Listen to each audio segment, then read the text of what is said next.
Assalamualaikum students. Let's start our week 5 of object-oriented programming. इस week हम actual object oriented programming start करेंगे। सो जो topics है उनमें सबसे पहले हम क्लास और ऑब्जेक्ट के बारे में थोड़ा डिस्कस करेंगे। देन हम क्लास डिफाइन करने के बारे में डिस्कस करेंगे।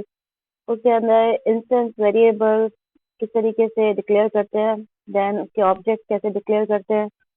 इसके अलावा ऑब्जेक्ट रेफरेंस वेरिएबल क्या होते हैं, ठीक है। उसके अलावा मेथड्स किस तरीके से क्लास तरह डिफाइन होते हैं, मेथड को कॉल किस तरीके किया जाता है। Then we will learn about special method constructor, ठीक है, जिसको हम देखेंगे वो किस तरीके से बनाया जाता है। देन दिस कीवर्ड के बारे में थोड़ा सा डिस्कस करेंगे and then predefined class math and the string class, उसको थोड़ा सा डिटेल में देखेंगे। So first of all, class and object. Classes are basically composed of two things. One is data and the others are operations. Now operation से हमारी मायने है कि हम फंक्शन, ठीक है, या जावा में जिनको हमने मेथड्स का नाम दिया है, ठीक है, ऑपरेशन फंक्शन या मेथड्स हैं जो बेसिकली जो डेटा हमने क्लास में रखा है उस डेटा के ऊपर ऑपरेट करते हैं या उस डेटा के ऊपर काम करते हैं। तो बेसिकली हमारी क्लास जो है it will composed of two things, data and method. अच्छा, ऑब्जेक्ट जो है वो क्लास के थ्रू क्रिएट किए जाते हैं। हम पहले क्लास क्रिएट करते हैं, जब हमारी क्लास बन जाती है तो उसके बाद हम ऑब्जेक्ट क्रिएट करते हैं।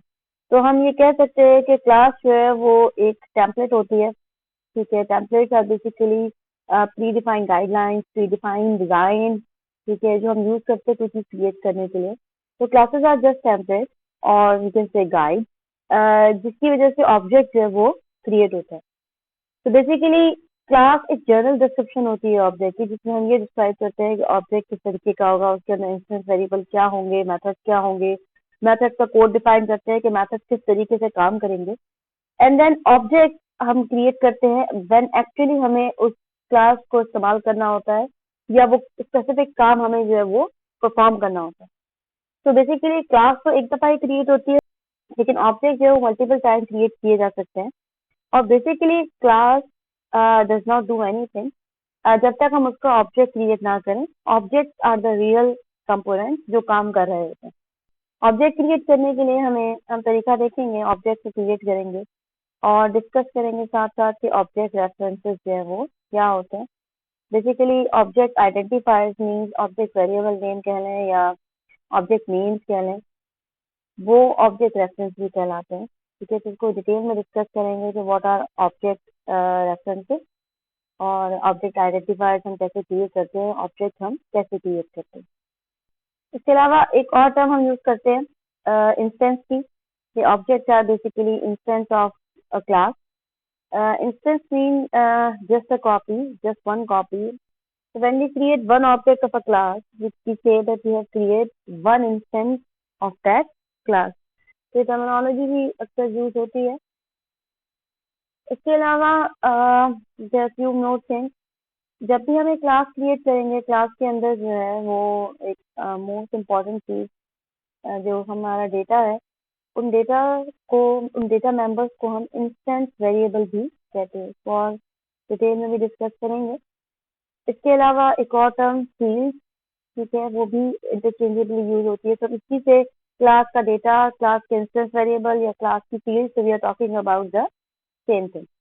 तो वो क्या हो सकते हैं, ठीक है, नॉर्मली तो वो वेरिएबल्स होते हैं, ठीक है, जो हम क्रिएट करते हैं, लेकिन they can also be constant. Variable and constant basically primitive data type के ही होते हैं, like byte, short, int, long वगैरह। लेकिन इसके अलावा we can also create object of a class as data member. ये बहुत बाद में आएगा, लेकिन हम ये डिस्कस करेंगे कि सिर्फ जरूरी नहीं है कि हम क्लास का जो डेटा वाला पार्ट है वो जरूरी नहीं है कि सिर्फ वेरिएबल्स हों, उसकी जगह वहाँ पे ऑब्जेक्ट भी हो सकते हैं। जैसे जैसे हम चीजें कवर करते जाएंगे, ये सारी चीजें जो हम यहाँ डिस्कस कर रहे हैं हम इनको प्रैक्टिकली एक एक करके देखेंगे।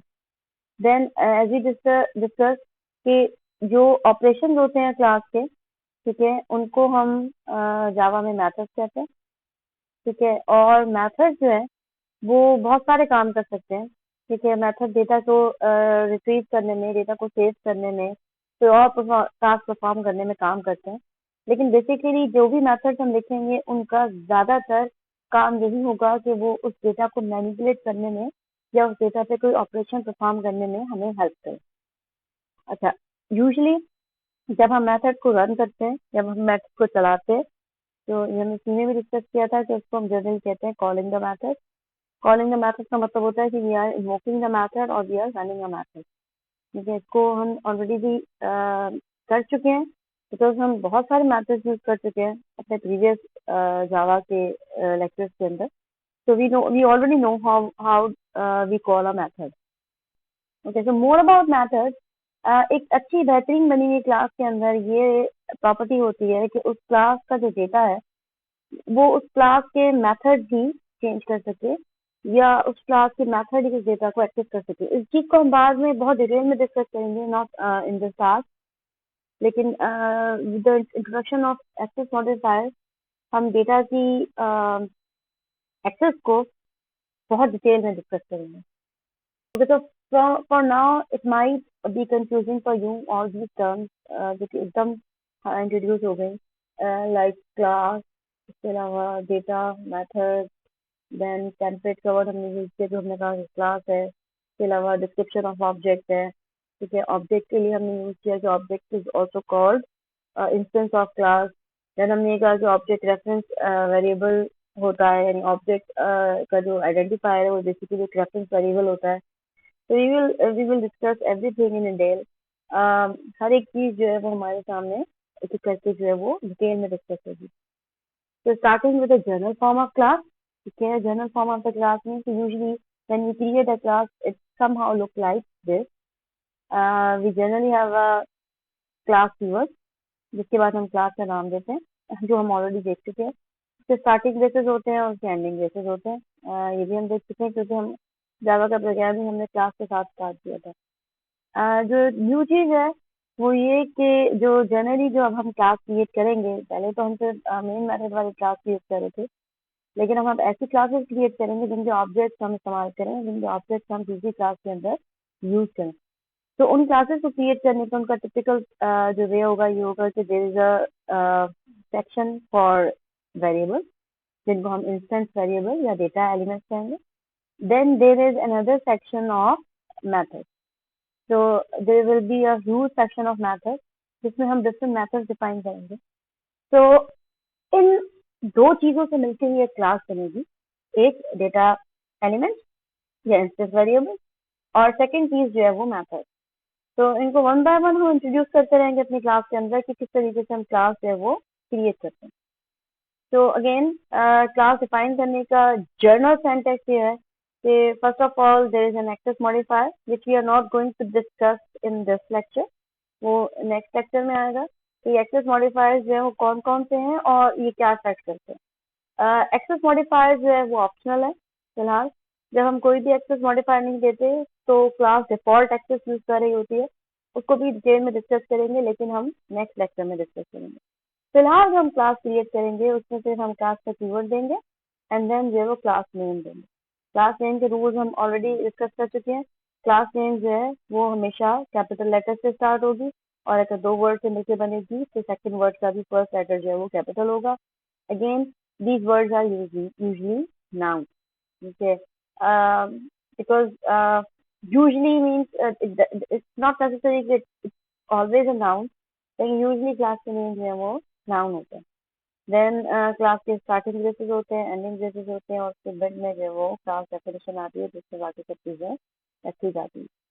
अच्छा, इस कर्ली ब्रेसेस के अंदर जो है वो हम क्लास के डेटा एंड मेथड्स जो भी चीजें थी जैसे हमने पिछले वाली जर्नल क्लास की जनरल क्लास डेफिनेशन जिस तरीके से हमने देखा, क्योंकि यहाँ पे जो है वो हम इंस्टेंस वेरिएबल और मेथड्स जो है वो डिक्लेयर करेंगे। So now something about instance variable. जावा के अंदर डेटा जो है वो दो तरीके का होता है। ठीक है, अभी तक जितना डेटा हमने क्रिएट किया, जो वेरिएबल्स हमने क्रिएट किए जो कि मेन मेथड के अंदर थे, वो कहलाते हैं लोकल वेरिएबल। ये हमने पहले भी डिस्कस किया, ठीक है, पिछले लेक्चर्स में भी डिस्कस किया और मैंने ये भी डिस्कस किया था कि आगे आएंगे इंस्टेंस वेरिएबल जिनको हम अलग डिस्कस करेंगे कि इंस्टेंस वेरिएबल क्या होते हैं। नाउ दोनों टाइप की वेरिएबल्स में या दोनों टाइप के डेटा में फर्क क्या होता है कि एक्सेस का फर्क होता है। जो वेरिएबल मेथड के अंदर क्रिएट होते हैं वो लोकल वेरिएबल कहलाते हैं, और जो वेरिएबल क्लास के अंदर क्रिएट होते हैं मेथड से बाहर वो इंस्टेंस वेरिएबल कहलाते हैं। यानी अगर आप इस जर्नल डिस्क्रिप्शन में देखो तो दीज आर द मेथड्स, ठीक है। और मेथड्स जो है वो अलग-अलग उनकी स्टार्टिंग बॉडी एंडिंग बॉडी है, ठीक है, वो अलग-अलग मौजूद है। लेकिन जो इंस्टेंस वेरिएबल है वो क्लास के अंदर है लेकिन इन मेथड से बाहर है। ये एरिया जो है वो मेथड से बाहर है और क्लास के अंदर है। तो वो वेरिएबल जो क्लास के अंदर क्रिएट होते हैं लेकिन मेथड से बाहर होते हैं, ठीक है, वो जनरली इंस्टेंस वेरिएबल कहलाते हैं। नाउ इंस्टेंस वेरिएबल जो है उनमें उनकी प्रॉपर्टीज जो है वो लोकल वेरिएबल से थोड़ी सी हटके होती है। बेसिकली इंस्टेंस वेरिएबल जो है वो क्लास के अंदर एक्चुअल क्लास के डेटा को डिफाइन कर रहे होते हैं कि वो क्लास जो है वो किस तरीके की है, कौन कौन सा डेटा होल्ड कर सकती है। और जब भी हम ऑब्जेक्ट क्रिएट करते हैं तो इन इंस्टेंस वेरिएबल की अलग कॉपी हर ऑब्जेक्ट के लिए बनती है। नंबर टू, इंस्टेंस वेरिएबल जो है ऑब्जेक्ट की प्रॉपर्टीज को डिफाइन करते हैं। फॉर एग्जांपल हमने एक कार की एग्जांपल ली थी, तो कार का कलर, कार की स्पीड, ठीक है, these are the general properties of car. So उनको क्रिएट करने के लिए, उनको डिफाइन करने के लिए हमें इंस्टेंस वेरिएबल क्रिएट करने पड़ते हैं। लाइक अगर एक स्टूडेंट क्लास है तो उसका स्टूडेंट का नेम, स्टूडेंट का रोल नंबर, स्टूडेंट का एनआईसी नंबर, ये स्टूडेंट की जनरल प्रॉपर्टीज होंगी जो कि इंस्टेंस वेरिएबल यूज करके डिफाइन की जा सकती हैं। अच्छा, हर ऑब्जेक्ट जो है उसके पास इंस्टेंस वेरिएबल की अपनी कॉपी होती है, क्योंकि आप जितने भी ऑब्जेक्ट क्रिएट करते हो उनके लिए इंस्टेंस वेरिएबल की अलग अलग कॉपी जो है वो क्रिएट करी होती है। रीजन ये है कि हर ऑब्जेक्ट अलग हो सकता है। For example if you have created an student class, तो हम मल्टीपल स्टूडेंट्स क्रिएट कर सकते हैं। लाइक जैसे हमने स्ट्रक्चर्स पढ़े थे C++ के अंदर, स्ट्रक्चर्स क्लास से प्रीवियस अप्रोच थी, उसमें भी यही था कि जब आप स्टूडेंट स्ट्रक्चर क्रिएट करते थे तो आप उसके जितने वेरिएबल्स क्रिएट करते थे वो अलग अलग तरीके से बिहेव करते थे और उनका डेटा वैल्यूज जो है वो अलग अलग हो सकती थी। तो in the same way object जो है वो भी स्ट्रक्चर वेरिएबल्स की तरह ही होते हैं। जब आप क्लास का ऑब्जेक्ट क्रिएट करते हो तो इंस्टेंस वेरिएबल की अलग अलग कॉपी जो है वो हर ऑब्जेक्ट के लिए क्रिएट होती है, जिसकी वैल्यूज अलग अलग हो सकती हैं। एक इंस्टेंस वेरिएबल डिफाइन करने का जनरल सिंटैक्स ये हो सकता है कि हमें पहले एक्सेस मॉडिफायर दें, उसके बाद डेटा टाइप दें, और उसके बाद आइडेंटिफाई लिस्ट का मतलब है कि एक वेरिएबल या एक से ज्यादा वेरिएबल हम एक लाइन में डिफाइन कर सकें अगर डेटा टाइप सेम है तो। लेकिन अगर डेटा टाइप डिफरेंट है तो जो प्रीवियस अप्रोच हमने देखी, ठीक है, आप for example integer data type का आपने वेरिएबल क्रिएट किया, देन डबल का क्रिएट किया, देन कैरेक्टर आ गया, आप इनको अलग अलग लाइन पे भी क्रिएट कर सकते हैं। तो डिपेंडिंग ऑन द नीड किस तरीके की वेरिएबल्स चाहिए, वेरिएबल्स। अच्छा, access modifier again we are not discussing it right now. Access modifier हम एक साथ ही डिस्कस करेंगे। जब हम डिस्कस करेंगे उनको क्लास के लिए भी डिस्कस करेंगे, इंस्टेंस वेरिएबल के लिए भी डिस्कस करेंगे, मेथड के लिए भी डिस्कस करेंगे, कंस्ट्रक्टर के लिए भी डिस्कस करेंगे। तो एक्सेस मॉडिफायर अगेन ऑप्शनल है। जब आप एक्सेस मॉडिफायर नहीं देते तो बाय डिफॉल्ट हर चीज को डिफॉल्ट एक्सेस मॉडिफायर जो मिल जाता है, उसको हम डिस्कस करेंगे लेकिन अगेन नेक्स्ट लेक्चर करेंगे। देन डिक्लेयरिंग एन ऑब्जेक्ट, ठीक है, डिक्लेयरिंग ऑब्जेक्ट का मतलब है कि जब हम ऑब्जेक्ट क्रिएट करना चाहें, पहली चीज तो ये कि हमें क्लास क्रिएट करनी पड़ती है। जब हम क्लास क्रिएट कर देते हैं, ठीक है, क्लास के अंदर कोड लिख देते हैं, then we can create an object of that class. जब ऑब्जेक्ट क्रिएट किया जाता है तो ऑब्जेक्ट का जो आइडेंटिफायर है वो ऑब्जेक्ट रेफरेंस कहलाता है। इसको हम डिटेल में डिस्कस करते हैं ये आगे एक एग्जांपल के साथ, जो बेसिकली एड्रेस होल्ड कर रहा होता है एक्चुअल ऑब्जेक्ट का। एड्रेसेस हमने C++ में डिस्कस किए थे विद पॉइंटर्स, ठीक है, हमने पॉइंटर्स डिस्कस किए थे। Pointers were the type of variable. Pointers एक ऐसी टाइप का वेरिएबल था जो अपने पास एड्रेस स्टोर कर सकता है। तो you can say object reference variable जो हम क्रिएट करेंगे बेसिकली क्रिएट अ पॉइंटर। अगर हम ट्रेडिशनल C++ की तरह बात करें तो हम एक पॉइंटर क्रिएट करते हैं जो बेसिकली ऑब्जेक्ट का एड्रेस अपने पास होल्ड कर रहा होता है। तो ये इसको डिस्कस करेंगे। ऑब्जेक्ट एक्चुअल मेमोरी में जो होता है, ठीक है, ऑब्जेक्ट जो क्रिएट होता है वो मेमोरी में क्रिएट होता है, लेकिन जब हम ऑब्जेक्ट रेफरेंस वेरिएबल क्रिएट करते हैं उसके पास सिर्फ ऑब्जेक्ट का एड्रेस आ जाता है actual object, because actual object एक वेरिएबल में होना it does not make sense, क्योंकि जब आप एक ऑब्जेक्ट क्रिएट करने की बात कर रहे हो, उस ऑब्जेक्ट के अंदर मल्टीपल इंस्टेंस वेरिएबल्स हैं, उसके पास मेथड्स हैं, ठीक है। तो ऑब्जेक्ट एक छोटी सी चीज नहीं है जो एक वेरिएबल में समा जाए, ठीक है। उसके लिए हमने ये भी डिस्कस किया था कि सी प्लस प्लस में इवन एरेज भी जो हमने क्रिएट किए थे, एरे का नाम सिर्फ एक एड्रेस था, बाकी सब चीजें उस एड्रेस की वजह से मेमोरी में से निकल के आती थी। तो थोड़ा सा अब आपको यहाँ पर ऑब्जेक्ट ओरिएंटेड प्रोग्रामिंग के अंदर अपनी थोड़ी इमेजिनेशन ऑन रखनी पड़ेगी, ठीक है। इन चीज़ों को डिस्कस करेंगे एक एक करके जो है वो। नाउ बेसिकली जब हम ऑब्जेक्ट क्रिएट करते हैं तो एक स्पेशल मेथड कॉल होता है कंस्ट्रक्टर, जिसको हमने पहले भी देखा जब हमने स्किनर क्लास का ऑब्जेक्ट क्रिएट किया। मैंने स्पेशली आपको बताया कि यहाँ कंस्ट्रक्टर कॉल हो रहा है। जब हमने रैंडम क्लास का ऑब्जेक्ट क्रिएट किया तब भी मैंने आपको बताया कि हमने रैंडम क्लास का कंस्ट्रक्टर कॉल किया न्यू के साथ, जिसका नाम वही था जो क्लास का नाम था। कंस्ट्रक्टर्स को भी डिटेल में डिस्कस करेंगे एज अ टॉपिक, थोड़ी देर में ही आने वाले हैं। लेकिन बेसिकली कंस्ट्रक्टर का काम हमने वहां भी थोड़ा सा डिस्कस किया था कि कंस्ट्रक्टर का काम होता है ऑब्जेक्ट को इनिशियलाइज करना। ऑब्जेक्ट को इनिशियलाइज करने का मतलब है कि जितने भी डेटा मेंबर्स हैं, ठीक है, जितने भी डेटा मेंबर्स हैं, जितने भी इंस्टेंस वेरिएबल हैं ऑब्जेक्ट के, उन सबको उनकी इनिशियल वैल्यू दे देना, ठीक है, उनकी फर्स्ट वैल्यू दे देना। तो कंस्ट्रक्टर बेसिकली ऑब्जेक्ट को इनिशियलाइज इस तरीके से करता है कि जो उसके इंस्टेंस वेरिएबल की कॉपी होती है, उन इंस्टेंस वेरिएबल के अंदर जो है वो इनिशियल वैल्यू जो है वो सेव करता है।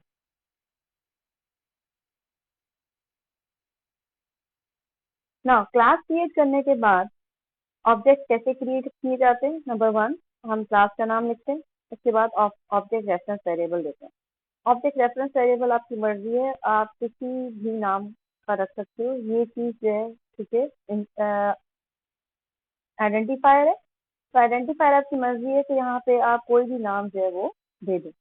देन नेक्स्ट लाइन के अंदर या इवन सेम लाइन के अंदर जैसे हमने स्कैनर क्लास में किया था, हम ये भी कर सकते हैं कि हम एक लाइन के अंदर डिक्लेयर कर दें और दूसरी लाइन के अंदर इनिशियलाइज कर दें। तो उसी ऑब्जेक्ट का नाम, then equals to, then new, then उसके बाद क्लास नेम, इसलिए क्योंकि कंस्ट्रक्टर का नाम वही होता है जो क्लास का नाम है, then bracket and then argument list आ सकती है। ये आर्गुमेंट लिस्ट वाली एग्जांपल आपने स्कैनर क्लास के अंदर देखी थी, जहां हमने स्कैनर और इसके अंदर सिस्टम डॉट इन लिखा था। इसके अंदर हमने एक आर्गुमेंट पास किया था। Again, if it's too much don't be disappointed, क्योंकि ये सारी चीजें हम विद एग्जांपल अब बार बार जो है एग्जांपल के साथ दोबारा डिस्कस करेंगे। तो फॉर एग्जांपल अगर आप एक क्लास है जिसका नाम है बॉक्स, ठीक है, तो if you want to create an object तो आप बॉक्स और उसके बाद माई बॉक्स नाम का एक ऑब्जेक्ट जो है वो क्रिएट कर सकते हैं। तो ये लाइन जो है वो एक माई बॉक्स नाम का रेफरेंस वेरिएबल क्रिएट कर देगी या एक ऑब्जेक्ट क्रिएट कर देगी, ठीक है। देन उस ऑब्जेक्ट को इनिशियलाइज करने के लिए you can write my box is equal to new और बॉक्स। यहाँ पे देखकर आपको उसका सेंटेक्स याद आ रहा होगा रैंडम क्लास का। रैंडम क्लास में हमने खाली रैंडम लिखा था क्योंकि उसका जो कंस्ट्रक्टर था वो पैरामीटर नहीं लेता था या कोई वैल्यूज नहीं लेता था। तो जनरली हमारे सारे ऑब्जेक्ट जो है वो इस तरीके से क्रिएट हो सकते हैं, ठीक है, by not giving any parameter, ठीक है। सो सिर्फ आपको ये याद रखना है कि क्लास क्रिएट, अभी हम एक एग्जांपल करेंगे कंप्लीट जिसमें हमें क्लास क्रिएट करेंगे, उसके अंदर इंस्टेंस वेरिएबल क्रिएट करेंगे एंड देन उसको एक ऑब्जेक्ट जो है वो डिक्लेयर करेंगे। जैसे ही ये लाइन चलती है my box is equal to new box, तो रन टाइम पे जेवीएम जो है वो मेमोरी एलोकेट करती है, क्योंकि ये काम जेवीएम का होता है, जावा वर्चुअल मशीन का, कि वो आपकी रैम में से कोई मेमोरी एड्रेस निकाल कर बॉक्स को देता है। और वो जो भी मेमोरी एड्रेस होता है वो मेमोरी एड्रेस इस माई बॉक्स नाम के वेरिएबल के अंदर सेव हो जाता है। वेरिएबल कह लो या इसको आइडेंटिफायर कह लो, क्योंकि जावा टर्म आइडेंटिफाई की यूज करती है। तो आहिस्ता आहिस्ता मैं भी ये टर्म ज्यादा यूज करना शुरू कर दूंगी। Without instead of variable I will call them identify. तो बेसिकली जैसे ही आप बॉक्स क्रिएट करते हो तो जावा जो है एक मेमोरी एड्रेस उठा के इस माई बॉक्स आइडेंटिफायर के अंदर जो है वो सेव कर देती है। अच्छा, बेसिकली अब उस एड्रेस का काम क्या होता है? ठीक है, ये एड्रेस जो है वो बेसिकली जेवीएम यूज करता है ताकि उस ऑब्जेक्ट को मेमोरी में से फाइंड आउट कर सके, ठीक है। तो ये एड्रेसेस पे हमने बहुत डिटेल में C++ में बात की थी पॉइंटर्स के अंदर, ठीक है। हमने पॉइंटर्स क्रिएट किए थे, उनको एड्रेसेस दिए थे और डिस्कस किया था कि एड्रेसेस ही एक्चुअल थिंग है, जिसकी वजह से डेटा मेमोरी में से निकल कर आ रहा होता है। तो एक डायग्राम के थ्रू समझते हैं। जैसे कि आप ये स्टेटमेंट लिखते हो बॉक्स माई बॉक्स, मेमोरी के अंदर जो है वो एक वेरिएबल क्रिएट होता है माई बॉक्स नाम का, जो कि इनिशियली जो है वो नल होता है या उसके अंदर कोई भी वैल्यू जो है वो नहीं होती। ठीक है, तो इनिशियल उसकी वैल्यू जो है वो नल होती है, कोई भी वैल्यू वो कंटेन नहीं कर रहा होता।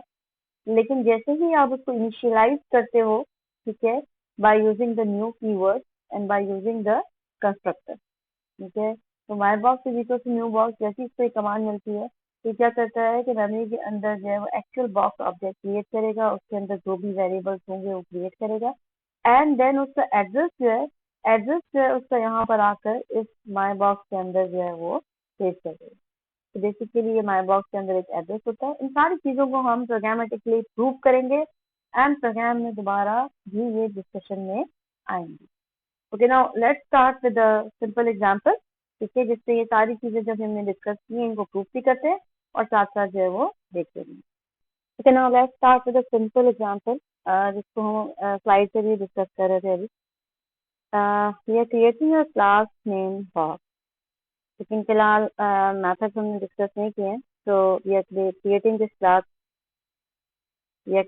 Class with simple instance variable. ठीक है, तो हमने इसके अंदर 3 इंस्टेंस वेरिएबल जो है वो क्रिएट किए हैं। ठीक है, जिसमें फर्स्ट है double width, then double height, then double depth. Box class जो है वो रिप्रेजेंट करती है एक सिंपल बॉक्स को, जैसे बॉक्स जो कि 3 डायमेंशन है, जिसमें विड्थ, हाइट और डेप्थ जो है वो ऐसी प्रॉपर्टीज हैं जो बॉक्स का साइज डिफाइन करती हैं, जिसकी वजह से हमें ये पता लगता है कि बॉक्स छोटा है या बड़ा है। तो इस को हम एज अ ऑब्जेक्ट इम्प्लीमेंट करेंगे, ठीक है, इस बॉक्स को, और देन फिर इसको यूज करेंगे। तो इस क्लास को यूज करने के लिए फिर हमें अपने दूसरी क्लास में जाना पड़ेगा, यानी वही क्लास जिसमें हमारा public static void main function जो है वो मौजूद है। ठीक है, तो we have created one class और उसका ऑब्जेक्ट जो है वो हम दूसरी क्लास के अंदर क्रिएट करेंगे। तो क्लास का नाम है बॉक्स डेमो। ठीक है, इसमें public static void main string और आपका मेथड जो है मौजूद है। देन फिर आपने ये कमांड लिखी है box my box equal to new box. Previously हमने ये डिस्कस किया कि हम ये काम 2 लाइन में भी कर सकते हैं। ठीक है, कि हम बॉक्स माई बॉक्स, ठीक है, एक लाइन ये लिखते हैं और सेकंड लाइन के अंदर जो है वो कर दें my box one is equal to new box. ये लाइन क्या करेगी कि माई बॉक्स वन नाम का वेरिएबल क्रिएट करेगी या रेफरेंस वेरिएबल क्रिएट करेगी, और my box one is equal to new box जब हम लाइन चलाएंगे तो उस रेफरेंस वेरिएबल के अंदर एड्रेस आ जाएगा एक बॉक्स का जो मेमोरी में क्रिएट हुआ। देन हम चाहें तो इसको इस तरीके से एक लाइन में भी लिख सकते हैं, जरूरी नहीं है कि आप 2 अलग अलग लाइन में लिखो, यानी box my box two equal to new box, यानी सेकंड बॉक्स क्रिएट हो और वो इनिशियलाइज भी उसी लाइन में हो जाए। ठीक है, so we will usually prefer this method. ठीक है, अगर हम एक बॉक्स क्रिएट कर रहे हैं तो यूजली हम ज़्यादातर इसको इनिशियलाइज भी साथ में कर रहे होते हैं। Then we have created a double variable volume, जिसके अंदर हम वॉल्यूम कैलकुलेट करेंगे इन बॉक्सेस का।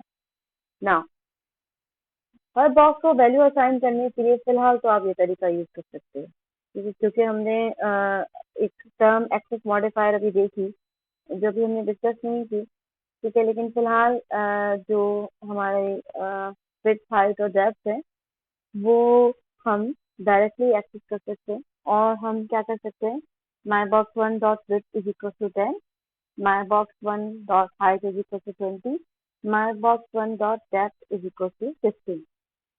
अगर आपने C++ के स्ट्रक्चर वाला लेक्चर प्रॉपरली पढ़ा था, ठीक है, उसे समझा था, तो ये आपको बहुत इजीली समझ में आ रहा होगा कि हमने क्या किया है। हमने माई बॉक्स वन की विड्थ को एक्सेस किया, उसके अंदर 10 वैल्यू डाली है, माई बॉक्स वन की हाइट को एक्सेस किया, उसके अंदर 20 वैल्यू डाली है, और माई बॉक्स वन की डेप्थ को एक्सेस किया, उसमें 15 वैल्यू डाली। ठीक है, तो इस a box जिसकी width है 20, जिसकी width है 10, height है 20 और depth है 15। Now we have assigned different values to second box, my box 2, my box 2 जो है इसकी विड्थ हमने 3 सेट की है, माई बॉक्स 2 की हाइट जो है हमने 6 सेट की है, और माई बॉक्स 2 की डेप्थ जो है हमने 9 सेट की है। तो इट्स एंटायरली डिफरेंट बॉक्स। ठीक है, क्लास हमने एक दफा क्रिएट की, ठीक है, लेकिन उसकी ऑब्जेक्ट हमने 2 क्रिएट किए और उन दोनों ऑब्जेक्ट की वैल्यूज जो है वो अलग अलग है। ना उसका वॉल्यूम कैलकुलेट करने के लिए volume is equal to my box 1 dot width multiply by my box 1 dot height multiply by my box 1 dot depth, और देन उस वॉल्यूम को जो है प्रिंट करवाया। अगेन ये वाला मेथड भी आपने स्ट्रक्चर्स वाले चैप्टर में देखा होगा, सेम थिंग। ठीक है, और हम सिर्फ ये कर रहे हैं कि माई बॉक्स 1 की विड्थ, उसकी हाइट और उसकी डेप्थ को एक्सेस कर रहे हैं और उनको आपस में मल्टीप्लाई करके वॉल्यूम के अंदर सेव कर रहे हैं। इसके अंदर भी volume is equal to my box 2 dot width. ठीक है, ये इसकी विड्थ को एक्सेस करेगा, सेकंड बॉक्स की हाइट को एक्सेस किया और सेकंड बॉक्स की डेप्थ को एक्सेस किया, और उनको हमने आपस में क्या किया, मल्टीप्लाई करके वॉल्यूम के अंदर जो है वो वैल्यू सेव कर दी, एंड देन सिंपली इस वॉल्यूम की वैल्यू को जो है हम प्रिंट करवा रहे हैं। अच्छा, इस प्रोग्राम को सेव करने के लिए now you might have a question कि पहले तो मैंने आपको ये कहा था कि फाइल का नाम वही रखो जो क्लास का नाम है। ठीक है, लेकिन अब हमारे पास 2 क्लासेस हैं, एक क्लास ये है और एक क्लास जो है वो ये है। ठीक है, तो आप क्या करें, अभी भी आपको क्लास के नाम के तौर पे ही सेव करो तो बेहतर है, लेकिन वो क्लास का नाम सिलेक्ट करो जिसके अंदर मेन मेथड है। ठीक है, क्योंकि हमारा प्रोग्राम जो है वो हमेशा मेन से ही स्टार्ट होता है। ठीक है, तो हमें भले हमने ऊपर क्लास का कोड लिखा है, लेकिन प्रोग्राम एग्जीक्यूशन हमेशा मेन से स्टार्ट होती है। तो हम इसी नेम को सिलेक्ट करेंगे और इस फाइल को सेव करेंगे बॉक्स डेमो डॉट जावा के नाम से। ठीक है, आपको रन करने का तरीका देखते हैं। तो नाम जावा सी की कमांड हमने चलाई है, जावा सी box demo dot Java.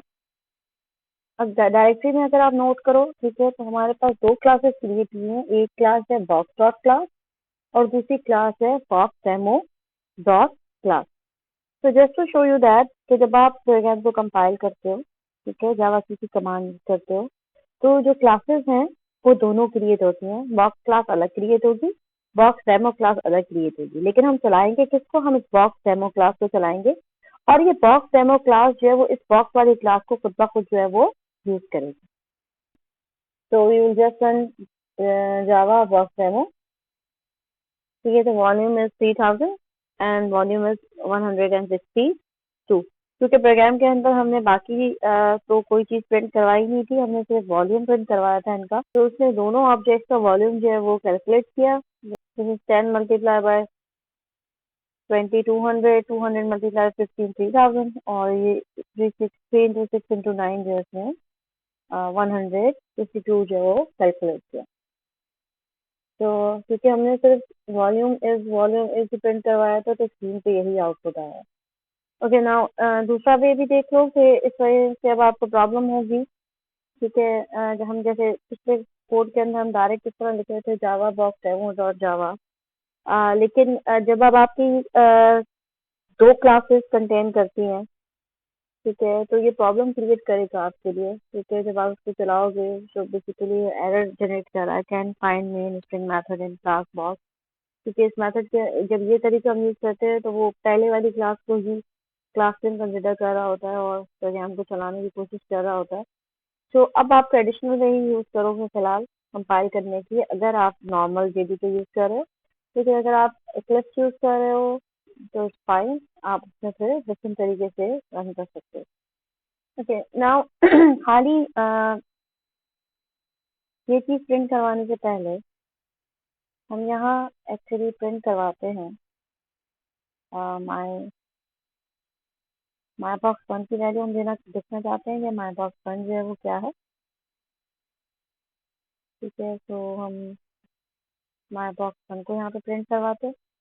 Let's see कि हमने जो ऑब्जेक्ट क्रिएट किया है उस ऑब्जेक्ट के नाम को अगर हम प्रिंट करवाएं तो क्या होता है, और उसके वॉल्यूम से पहले भी, ठीक है, माई बॉक्स 2 के वॉल्यूम से पहले माई बॉक्स 2 को हम प्रिंट करवा के देखते हैं कि क्या होता है। इसे सेव करें। यहाँ अगेन याद रखो सबसे पहले आप कमांड यूज करोगे जावा की बॉक्स डेमो डॉट जावा। जब ये कंपाइल हो जाएगा तो जावा बॉक्स डेमो। अब आप इस तरीके से ही कोड को कंपाइल करोगे। ठीक है, तो माई बॉक्स 1 में जो है वो कुछ इस तरीके की चीज प्रिंट हो गई और माई बॉक्स 2 में जो है वो कुछ इस तरीके की चीज प्रिंट हो गई। And we have proved this कि जो माई बॉक्स 1 है, ठीक है, जो माई बॉक्स 1 का नाम है उसके अंदर एक मेमोरी एड्रेस एग्जिस्ट करता है और माई बॉक्स 2 के अंदर भी एक मेमोरी एड्रेस है वो एग्जिस्ट करता है। तो मेमोरी एड्रेस में दो चीजें जावा ने कंबाइन कर दी है। एक इसने क्लास का नाम कंबाइन कर दिया है। एट द रेट मीन्स के कौन से मेमोरी एड्रेस पे, इस मेमोरी एड्रेस के अंदर वो ऑब्जेक्ट जो पड़ा हुआ है। अगेन क्लास का नाम एट द रेट, इस मेमोरी एड्रेस के अंदर जो है वो ऑब्जेक्ट पड़ा हुआ है। तो ये मेमोरी एड्रेसेस जो है वो जावा को रिक्वायर्ड होते हैं ताकि वो उस ऑब्जेक्ट को एक्चुअल में उस मेमोरी में जाकर लोकेट कर सके और वहां जाकर चेंजेस जो है वो कर सके।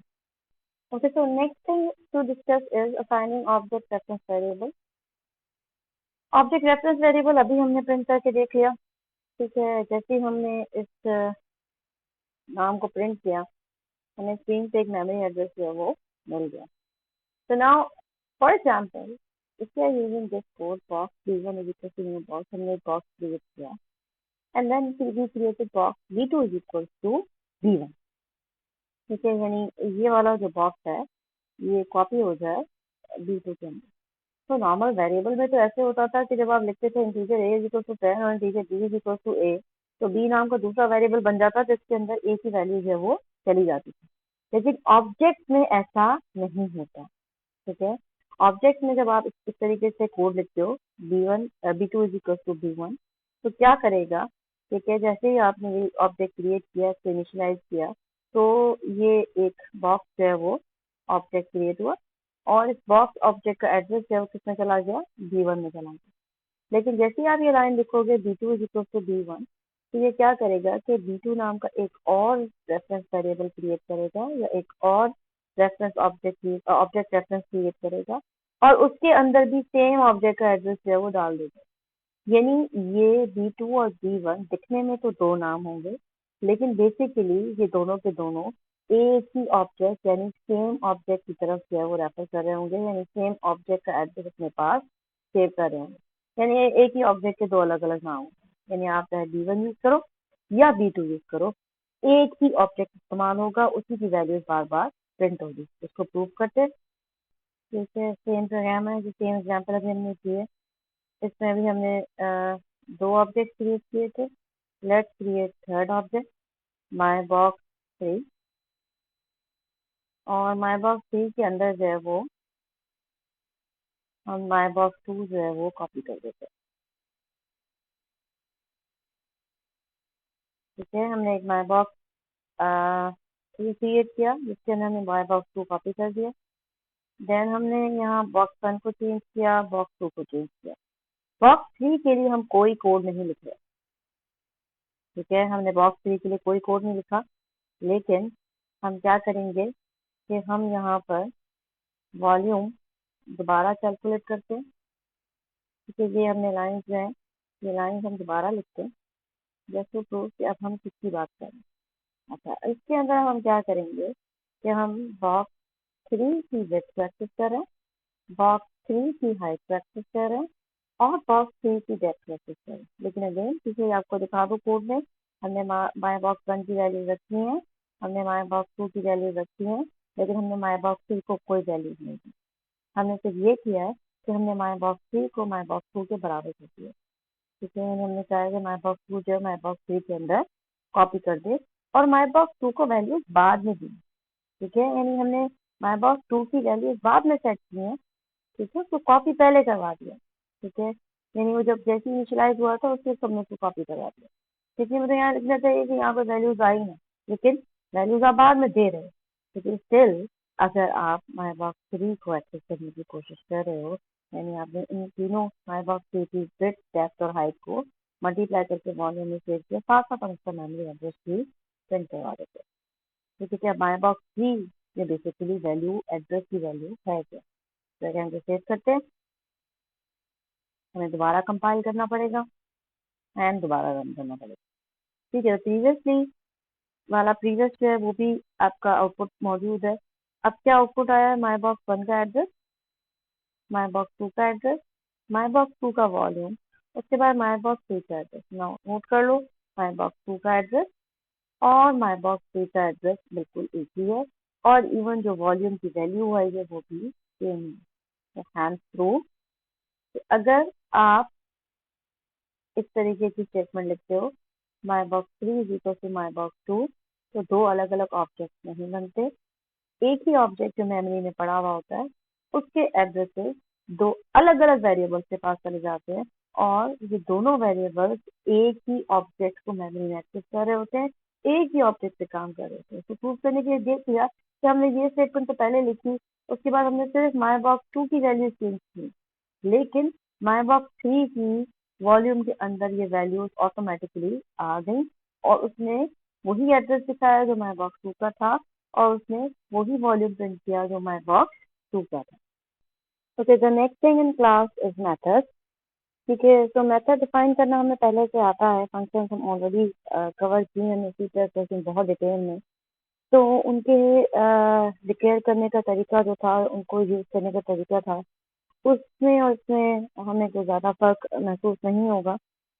तो बेसिकली सबसे पहले तो मेथड क्रिएट करने के लिए मेथड नेम, ठीक है, मेथड नेम जो है वो यूजली वर्ब्स होते हैं, लेकिन आप किसी तरीके का भी मेथड नेम जो है वो रख सकते हैं। देन मेथड को हम रिटर्न टाइप दे सकते हैं, ठीक है। रिटर्न टाइप ये स्पेसिफाई करती है कि मेथड कोई एक स्पेसिफिक वैल्यू जो है वो रिटर्न कर रहा हो उसको जिसने उसको कॉल किया, उस मेथड को जिसने उसको कॉल किया। ठीक है, तो हम बेसिकली ये चीज़ सी प्लस प्लस में बहुत डिटेल में हमने डिस्कस की थी। ठीक है, हम दोबारा यहाँ देखेंगे कि मेथड किस तरीके से वैल्यू जो है वो रिटर्न करते हैं। तो इसके अलावा एक स्पेसिफिक चीज, जो स्पेसिफिक पॉइंट जो थोड़ा इम्पोर्टेंट है, all objects of class share one copy of the class method.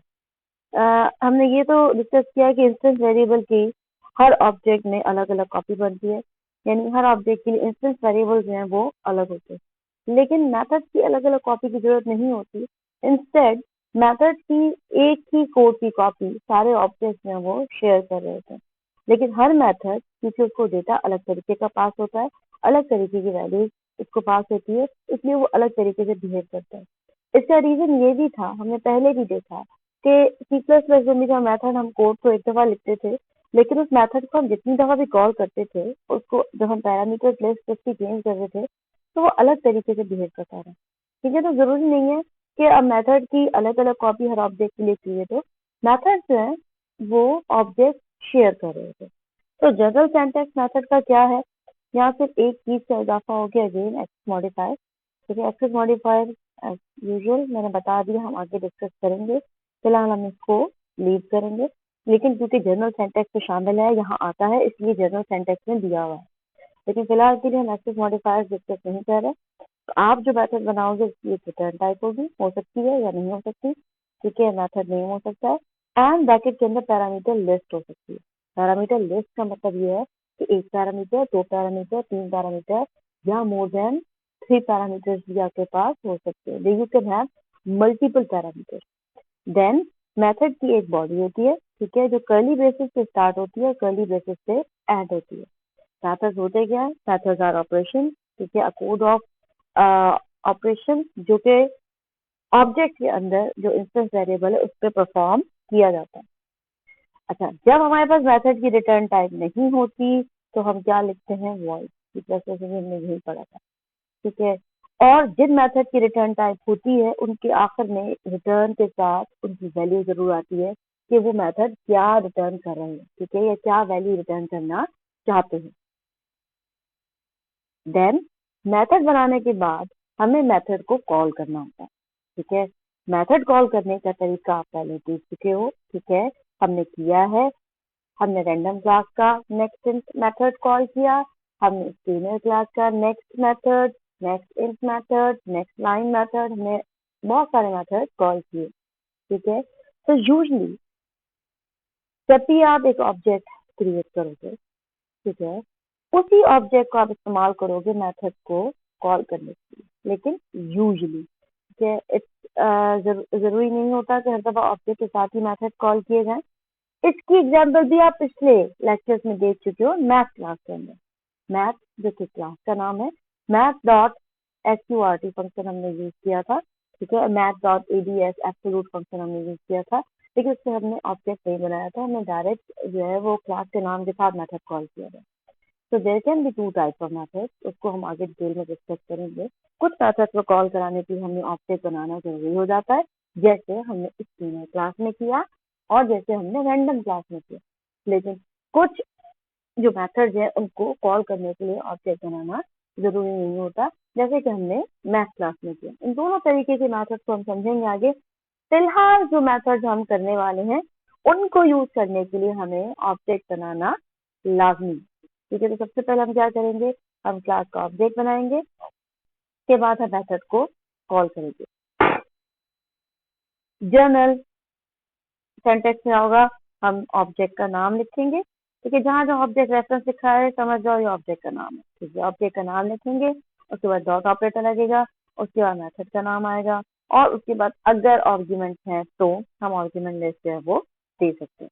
Now the next point है, अगर आपने मेथड को कॉल करने की कोशिश की एक ऐसे ऑब्जेक्ट से जिस ऑब्जेक्ट को आपने इनिशियलाइज नहीं किया, ठीक है। इनिशियलाइज नहीं करोगे तो बेसिकली उसका रेफरेंस वैल्यू जो है वो नल होगा। जैसे मैंने पिछले स्लाइड में डिस्कस किया कि जब आप ऑब्जेक्ट क्रिएट करते हो तो पहले ऑब्जेक्ट रेफरेंस वेरिएबल के अंदर जो है वो नल आ जाता है। जब आप उसको इनिशियलाइज करते हो bye using the new keyword, तब उसको एड्रेस मिलता है। तो अगर आपने किसी मेथड को कॉल करने की कोशिश की एक ऐसे ऑब्जेक्ट से जिसको आपने इनिशियलाइज नहीं किया, तो जावा एक null pointer exception run time error जिसको कहते हैं वो जनरेट कर देगी। सो इन मेथड्स के साथ एक एग्जाम्पल को हम थोड़ा सा इसी सेम एग्जाम्पल बॉक्स एग्जाम्पल को हम आगे की तरफ बढ़ाते हैं। ओके, ना ये सेम एग्जाम्पल ही है, हमारे पास वो 3 इंस्टेंस वेरिएबल मौजूद है, लेकिन अब हमने अपनी क्लास के अंदर एक मेथड भी ऐड कर दिया, ठीक है। इस मेथड का नाम जो है वो वॉल्यूम है, ठीक है। पिछले एग्जाम्पल में हमने देखा कि हमें अलग अलग वॉल्यूम कैलकुलेट करना पड़ रहा था, ठीक है। और वो कोड हमें 3 दफ़ा लिखना पड़ा, जब हमने 3 ऑब्जेक्ट बना दिए थे तो 3 दफ़ा हमें कोड लिखना पड़ा कि हर दफ़ा वॉल्यूम जो है वो आपस में इनकी वैल्यूज मल्टीप्लाई हो और मिले। उसके बजाय हम क्या कर सकते हैं, हम इस क्लास के अंदर एक मेथड क्रिएट कर सकते हैं, ठीक है, जिसका नाम तो हमने लिखा है वॉल्यूम, ठीक है। वॉल्यूम कैलकुलेट करता है और इसकी रिटर्न टाइप जो है वो डबल है।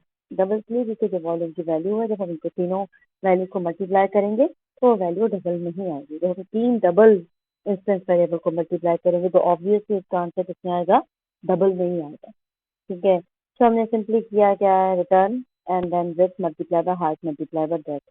हमने पिछले कोर्स में भी डिस्कस किया था कि if you want to emphasis तो हम क्या रिटर्न करवाते हैं, आप उसको भले ब्रैकेट में कर दें, ठीक है। तो जस्ट फॉर योर क्वेरियंस कि सबसे पहले ये विथ हाइट और डेप्थ को मल्टीप्लाई करेगा, जो भी आंसर आएगा उसको रिटर्न करवाएगा। नाउ एट दिस पॉइंट, इस वक्त इस विड्थ की वैल्यू क्या है, इस हाइट की वैल्यू क्या है, इस डेप्थ की वैल्यू क्या है, ये बनाते हैं, ठीक है। लेकिन डिपेंडिंग ऑन द ऑब्जेक्ट, जब ऑब्जेक्ट क्रिएट होगा हर ऑब्जेक्ट की वैल्यू पे डिपेंड करके ये मेथड अलग तरीके से बिहेव करेगा। बॉक्स 1 के लिए ये विड्थ हाइट और डेप्थ अलग तरह के होंगे, बॉक्स B2 के लिए ये विड्थ हाइट और डेप्थ जो है वो अलग तरह के होंगे। नीचे एग्जाम्पल में देखते हैं। Now we have created again 2 boxes, my box 1 और माय बॉक्स 2। फिर हमने तीसरा वेरिएबल जो है वो डबल क्रिएट किया है, ठीक है। और पिछली क्लास की तरह अभी भी हमें एक बॉक्स डेमो बनानी पड़ी है सेकंड क्लास, जिसमें मेन मेथड जो है वो मौजूद है। ना पिछले एग्जाम्पल की तरह बॉक्स 1 की विड्थ हाइट और डेप्थ को हमने सेट किया, बॉक्स 2 की विड्थ हाइट और डेप्थ को हमने सेट किया, ठीक है। इसकी वैल्यू हमने गेट की।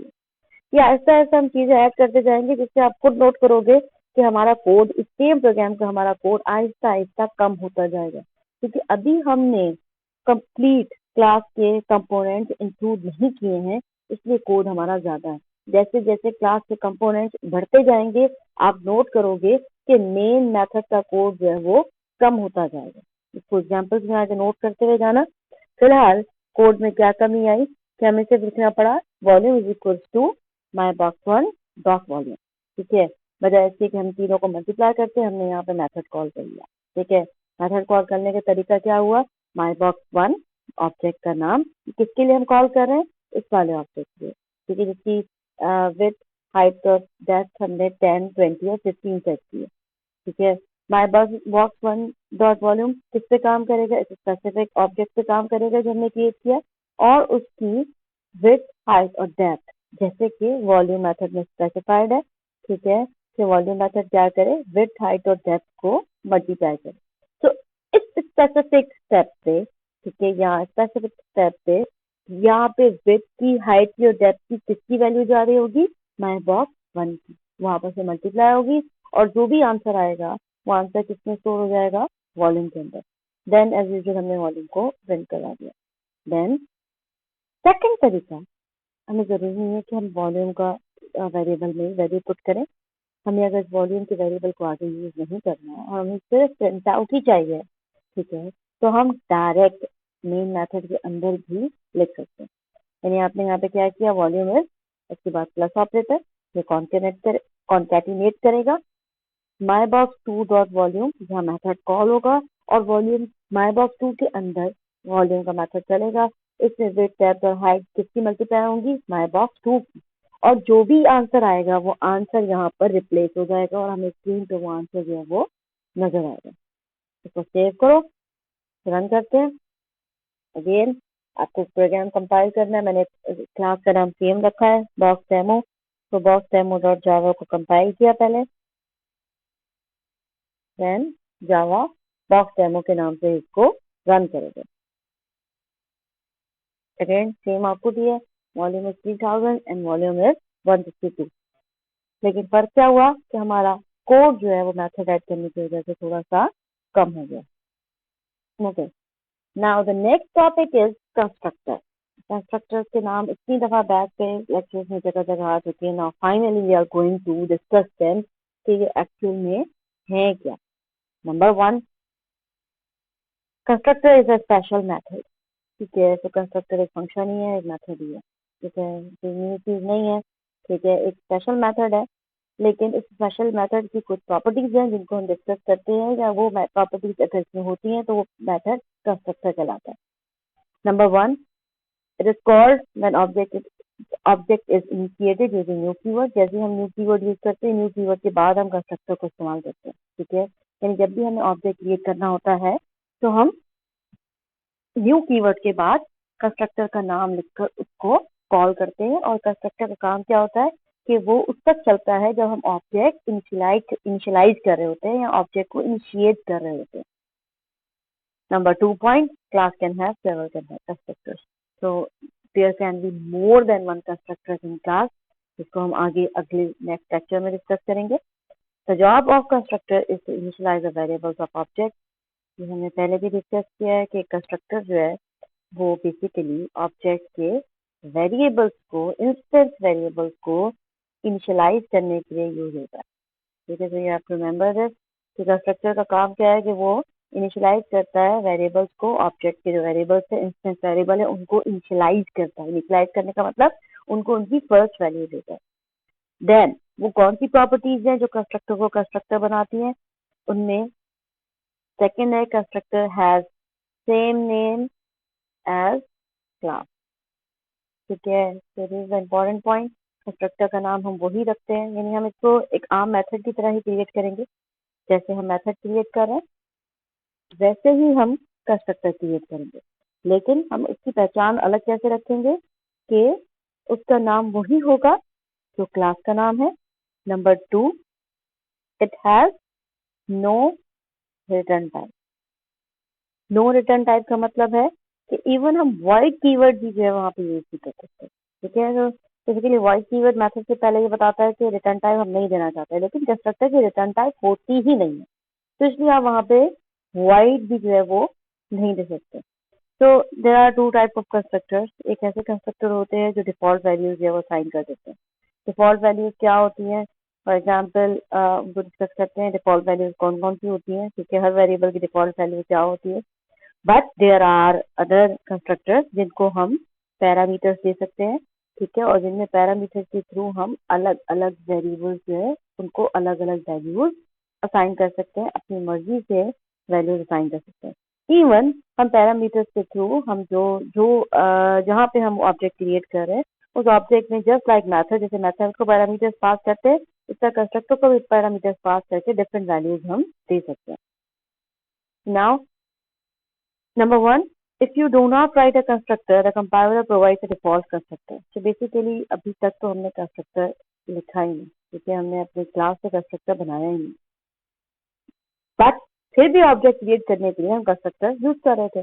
New box b1 is equal to new box, box का आगे कंस्ट्रक्टर का नेम दे रहे थे. वो कंस्ट्रक्टर कहाँ से आया?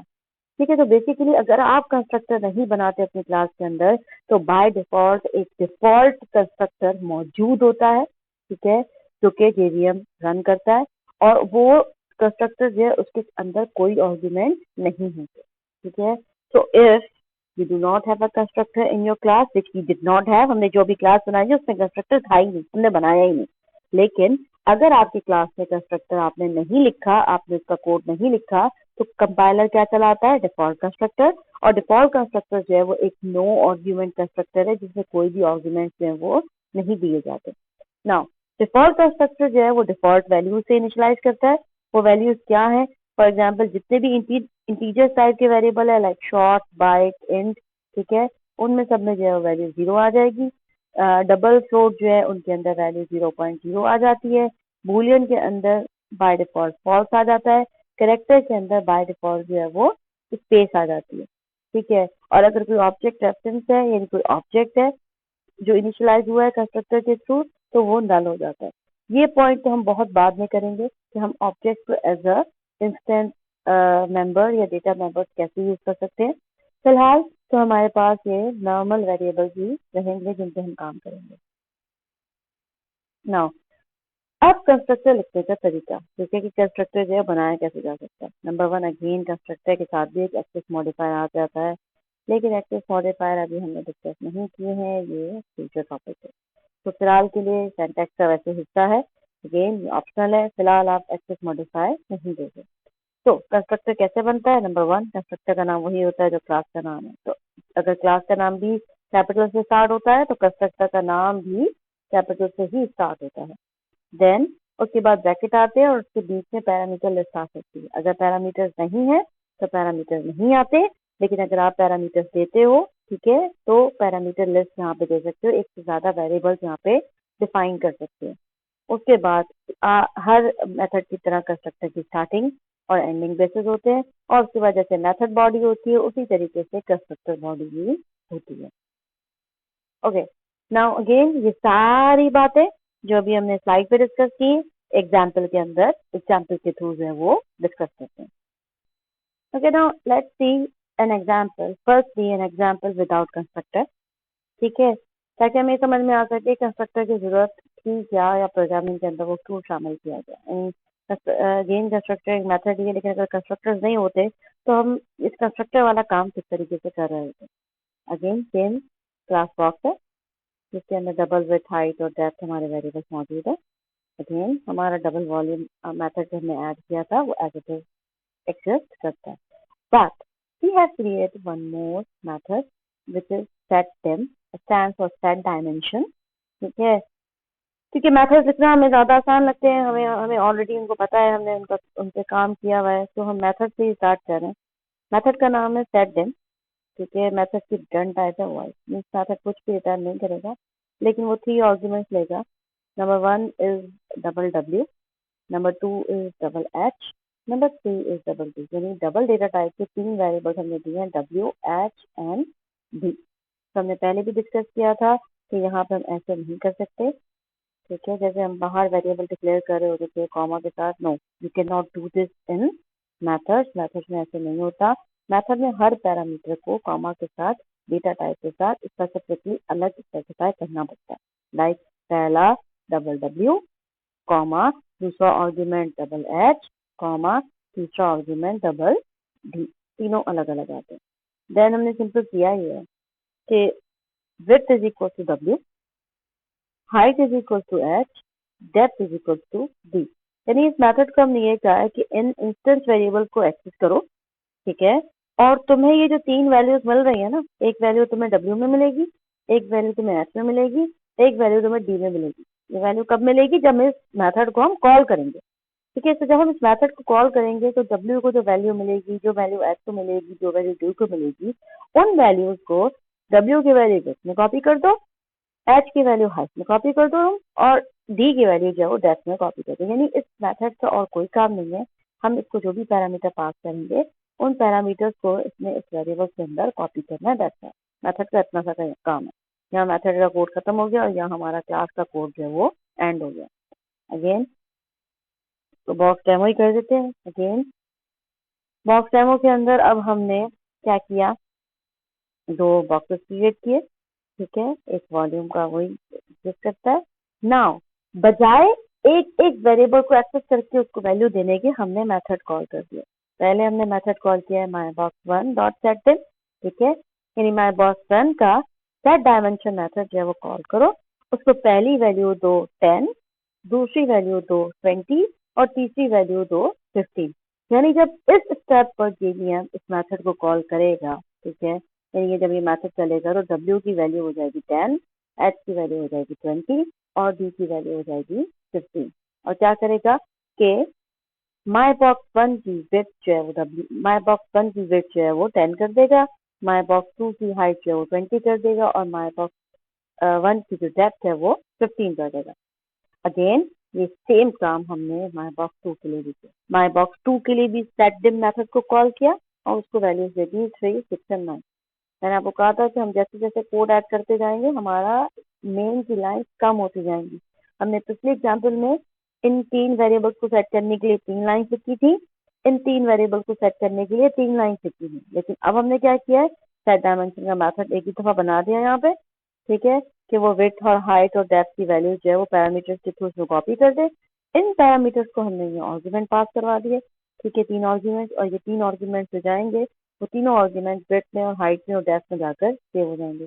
देन अगेन वॉल्यूम के अंदर myBox1 की वॉल्यूम को कॉल करवाया, वॉल्यूम प्रिंट करवा दी। अगेन वॉल्यूम के अंदर myBox2 की वॉल्यूम को कॉल करवाया और वॉल्यूम जो है वो प्रिंट करवा दी। ये पिछला कोड ही है। इसको सेव करते हैं एंड देन इसको रन करते हैं। अगेन इसको कंपाइल करो एंड इसको रन करो। ठीक है, सेम आउटपुट ही आएगा। जब हमने कोड के अंदर हम सिर्फ कोड को चेंज करते जा रहे हैं, उसको हम उसको मेन के कोड को कम करते जा रहे हैं किसी तरीके से क्लास के कोड को बढ़ा के, ताकि हम ये शो कर सकें कि क्लास एक ही दफा लिखी जाती है। जबकि हम ऑब्जेक्ट यूज करेंगे, जितनी बेहतर क्लास लिखी हुई होगी, जितनी बेहतर क्लास का कोड होगा, उतना हमें ऑब्जेक्ट के साथ आसानी होगी, ऑब्जेक्ट को यूज करने में आसानी होगी। ठीक है, नाउ इस प्रोग्राम में थोड़ी सी चेंज करते हैं कुछ चीज़ों को प्रूफ करने के लिए। वो ये कि अगर फॉर एग्जांपल मैं इस myBox1 को इनिशियलाइज ना करूं, ठीक है, और इसको मतलब वैल्यूज ना दूं कि डायमेंशन सेट ना करूं, तो myBox1 की वैल्यूज क्या होंगी।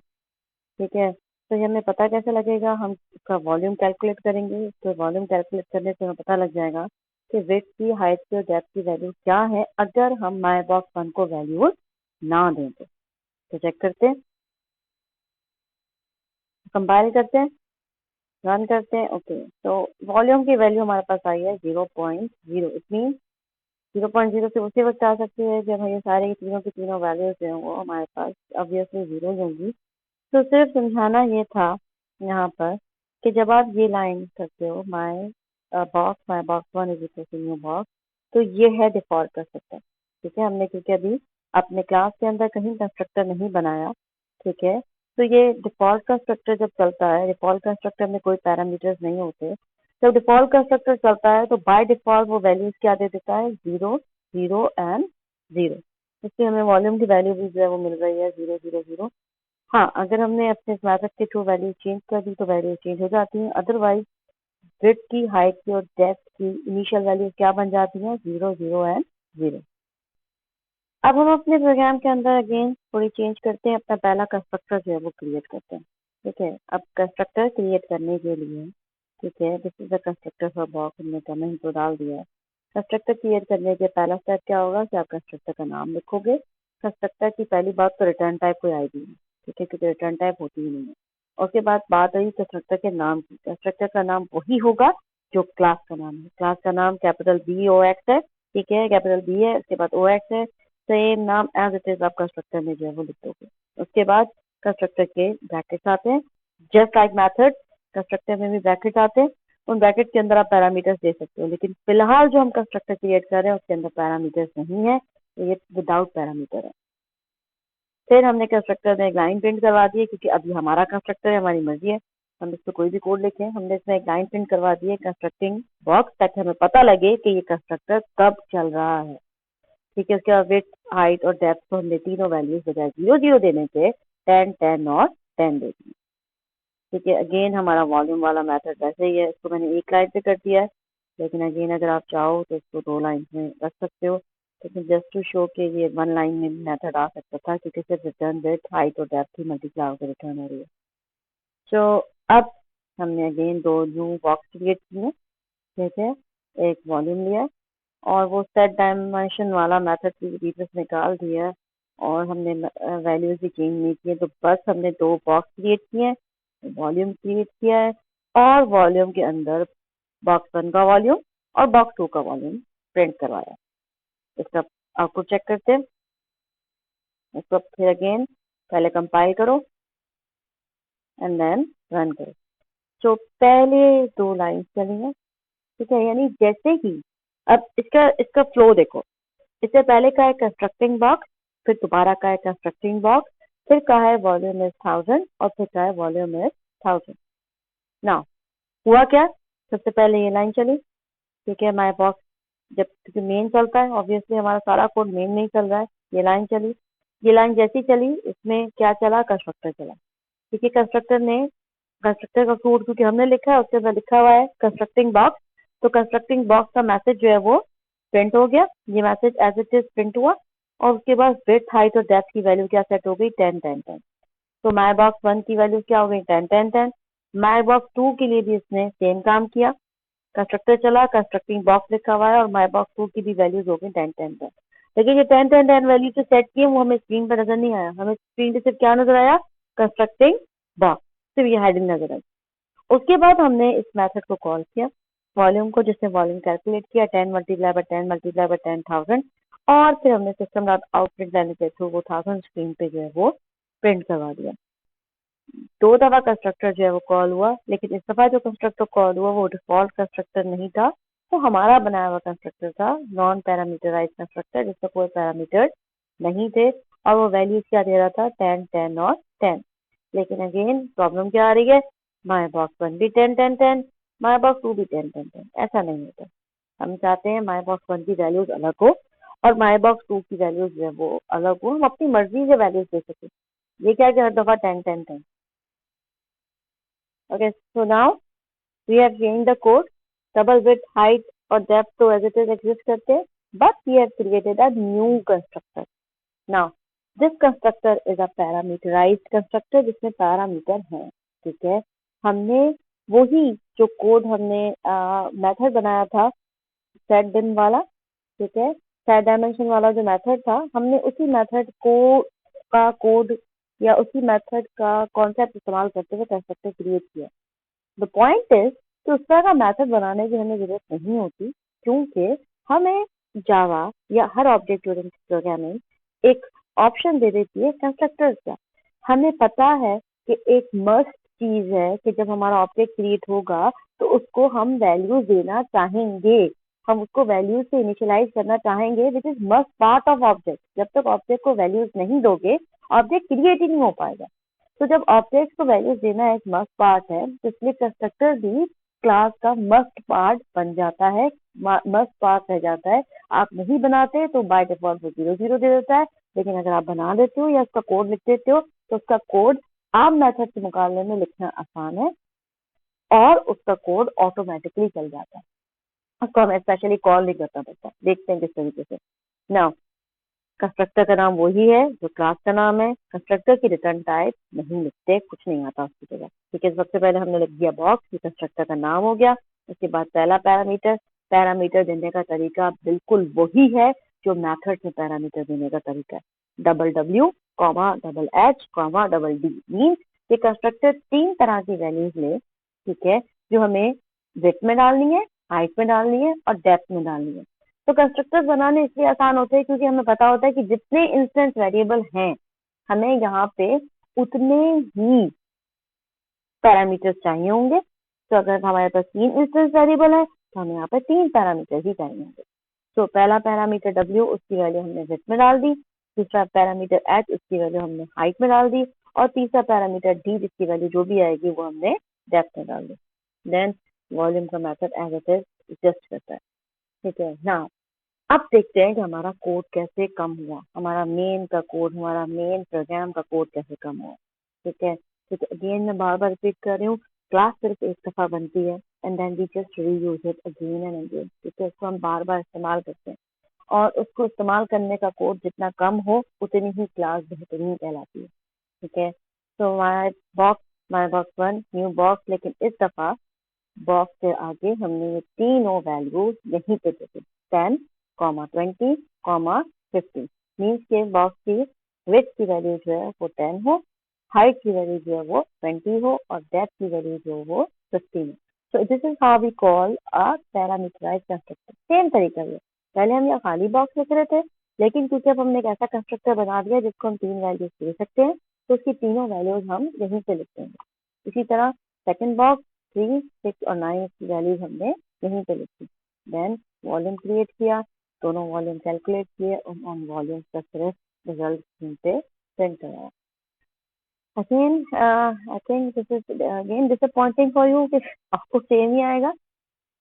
अगेन कंपाइल करते हैं और अगेन इसको रन करते हैं। अगेन 3000 को आउटपुट सेम ही है, बट हमने क्या अचीव किया कि हमारी क्लास का कोड तो बढ़ता जा रहा है।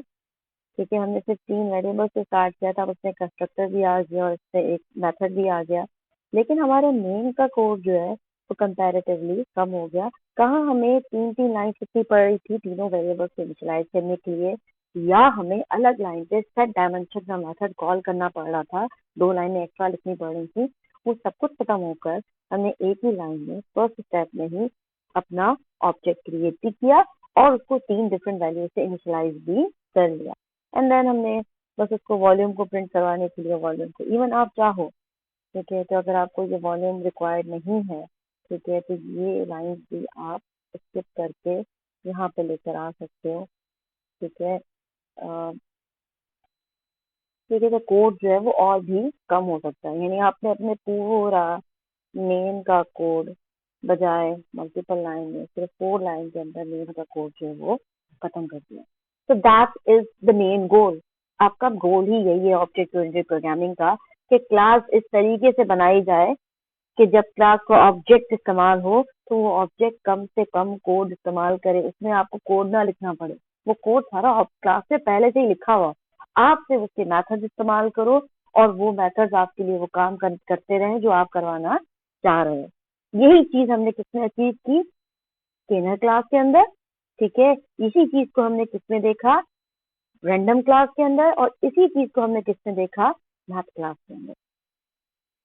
Okay, a next concept is the this keyword. This keyword students को बहुत कंफ्यूजिंग लगता है। ठीक है, I will try my best कि मैं इस कॉन्सेप्ट को जितना आसान करके बता सकूं। ठीक है, आपने ये देखा कि जब आप ऑब्जेक्ट क्रिएट करते हो तो ऑब्जेक्ट का जो नाम है उसमें एक मेमोरी एड्रेस होता है।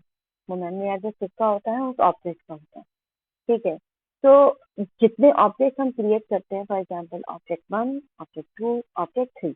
Object 1 is a different object, उसका मेमोरी एड्रेस अलग होगा। ऑब्जेक्ट 2 इज डिफरेंट एड्रेस है, ऑब्जेक्ट 3 जो है वो एक डिफरेंट एड्रेस है। ठीक है, तीनों डिफरेंट एड्रेस जो है वो कंटेन करते हैं, लेकिन समटाइम क्लास के कोड के अंदर हमें जिस कीवर्ड यूज करना पड़ता है और जिस कीवर्ड रिप्रेजेंट करता है एक मेमोरी एड्रेस। ठीक है, जिस कीवर्ड को आप कहाँ यूज कर सकते हो, मेथड के अंदर यूज कर सकते हो या कंस्ट्रक्टर के अंदर यूज कर सकते हो। तो बेसिकली दिस कीवर्ड आप कह सकते हो कि एक पॉइंटर की तरह ही बिहेव करता है या एक रेफरेंस वेरिएबल ही है, जिसके अंदर आपके करंट ऑब्जेक्ट यानी जिस ऑब्जेक्ट से काम चल रहा है या जिस ऑब्जेक्ट की जो ऑब्जेक्ट मेमोरी में इन्वोक करके जिस ऑब्जेक्ट के अंदर वो मौजूद है उस ऑब्जेक्ट का एड्रेस अपने पास स्टोर रखता है। बेसिकली अगर आप एक मेथड के अंदर या एक कंस्ट्रक्टर के अंदर अब जिस ऑब्जेक्ट जिसका वो मेथड है या जिस ऑब्जेक्ट के लिए वो कंस्ट्रक्टर कॉल हुआ है उसके अंदर अपने ही ऑब्जेक्ट को इस्तेमाल करवाना चाहो या अपने ऑब्जेक्ट को यूज करना चाहो तो दिस कीवर्ड जो है वो यूज हो सकता है। इसकी एग्जाम्पल देखते हैं और फिर थोड़ा सा उसको प्रूव करने की कोशिश करते हैं। मोस्ट कॉमनली दिस कीवर्ड को जो यूज किया जाता है वो कंस्ट्रक्टर में यूज किया जाता है। फॉर एग्जाम्पल आप ये कहते हो कि कंस्ट्रक्टर के जो पैरामीटर्स हैं उनका नाम विड्थ और हाइट और आप डेप्थ ही रखना चाहते हो, लेकिन अगर थोड़ी सी प्रोग्रामिंग याद हो तो it may conflict with these variable name. यहाँ पे डबल विड्थ, डबल हाइट और डबल डेप्थ आपने बनाना है जो कि क्या है, इंस्टेंस वेरिएबल। लेकिन जावा ये अलाउ करती है कि आप पैरामीटर्स के नाम भी सेम रख सकते हो। ठीक है, अगर पैरामीटर्स के नाम भी सेम रख दिए यानी आपने डबल विड्थ, डबल हाइट और डबल डेप्थ ही रखी है, बट ये तीन वेरिएबल्स अलग वेरिएबल्स हैं और ये तीन वेरिएबल्स हैं वो अलग वेरिएबल्स हैं। लेकिन अब कोड में कैसे समझाओगे? अगर आप कोड में इस तरीके से लिखोगे width is equal to width, height is equal to, कौन सा विड्थ कौन सा हाइट, किसकी बात हो रही है? You can not. ठीक है, यहाँ पे समझ में नहीं आ सकता कि आप किस विड्थ की बात कर रहे हो। आप इंस्टेंस वेरिएबल वाले विड्थ की बात कर रहे हो या आप इस मेथड के लोकल वेरिएबल की विड्थ की बात कर रहे हो। यहाँ आ गई डबल अलग अलग टाइप के वेरिएबल।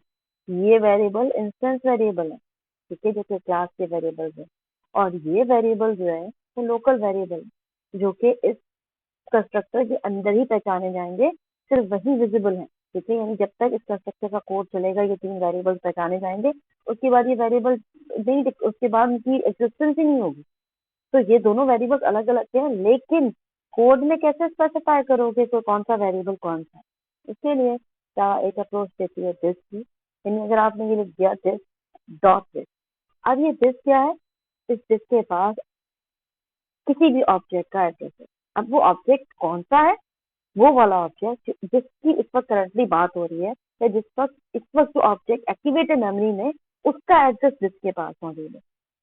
तो हम अगर इन सबके पीछे दिस डॉट लगा दें तो ये पहचान जाता है कि ये जो दिस डॉट के साथ है ये ऑब्जेक्ट के इंस्टेंस वेरिएबल है और जो बगैर दिस के हैं वो लोकल वेरिएबल। एक तो हमारे पास ये डिफरेंशिएट करने का तरीका है। नाउ काम करते हैं, यहाँ पे हम इस दिस को प्रिंट भी करा देते हैं ताकि हम ये समझें कि ये जो दिस है ये एक्चुअली अपने पास क्या वैल्यू रखता है। तो हम एक मैसेज प्रिंट करवाते हैं, आई एम,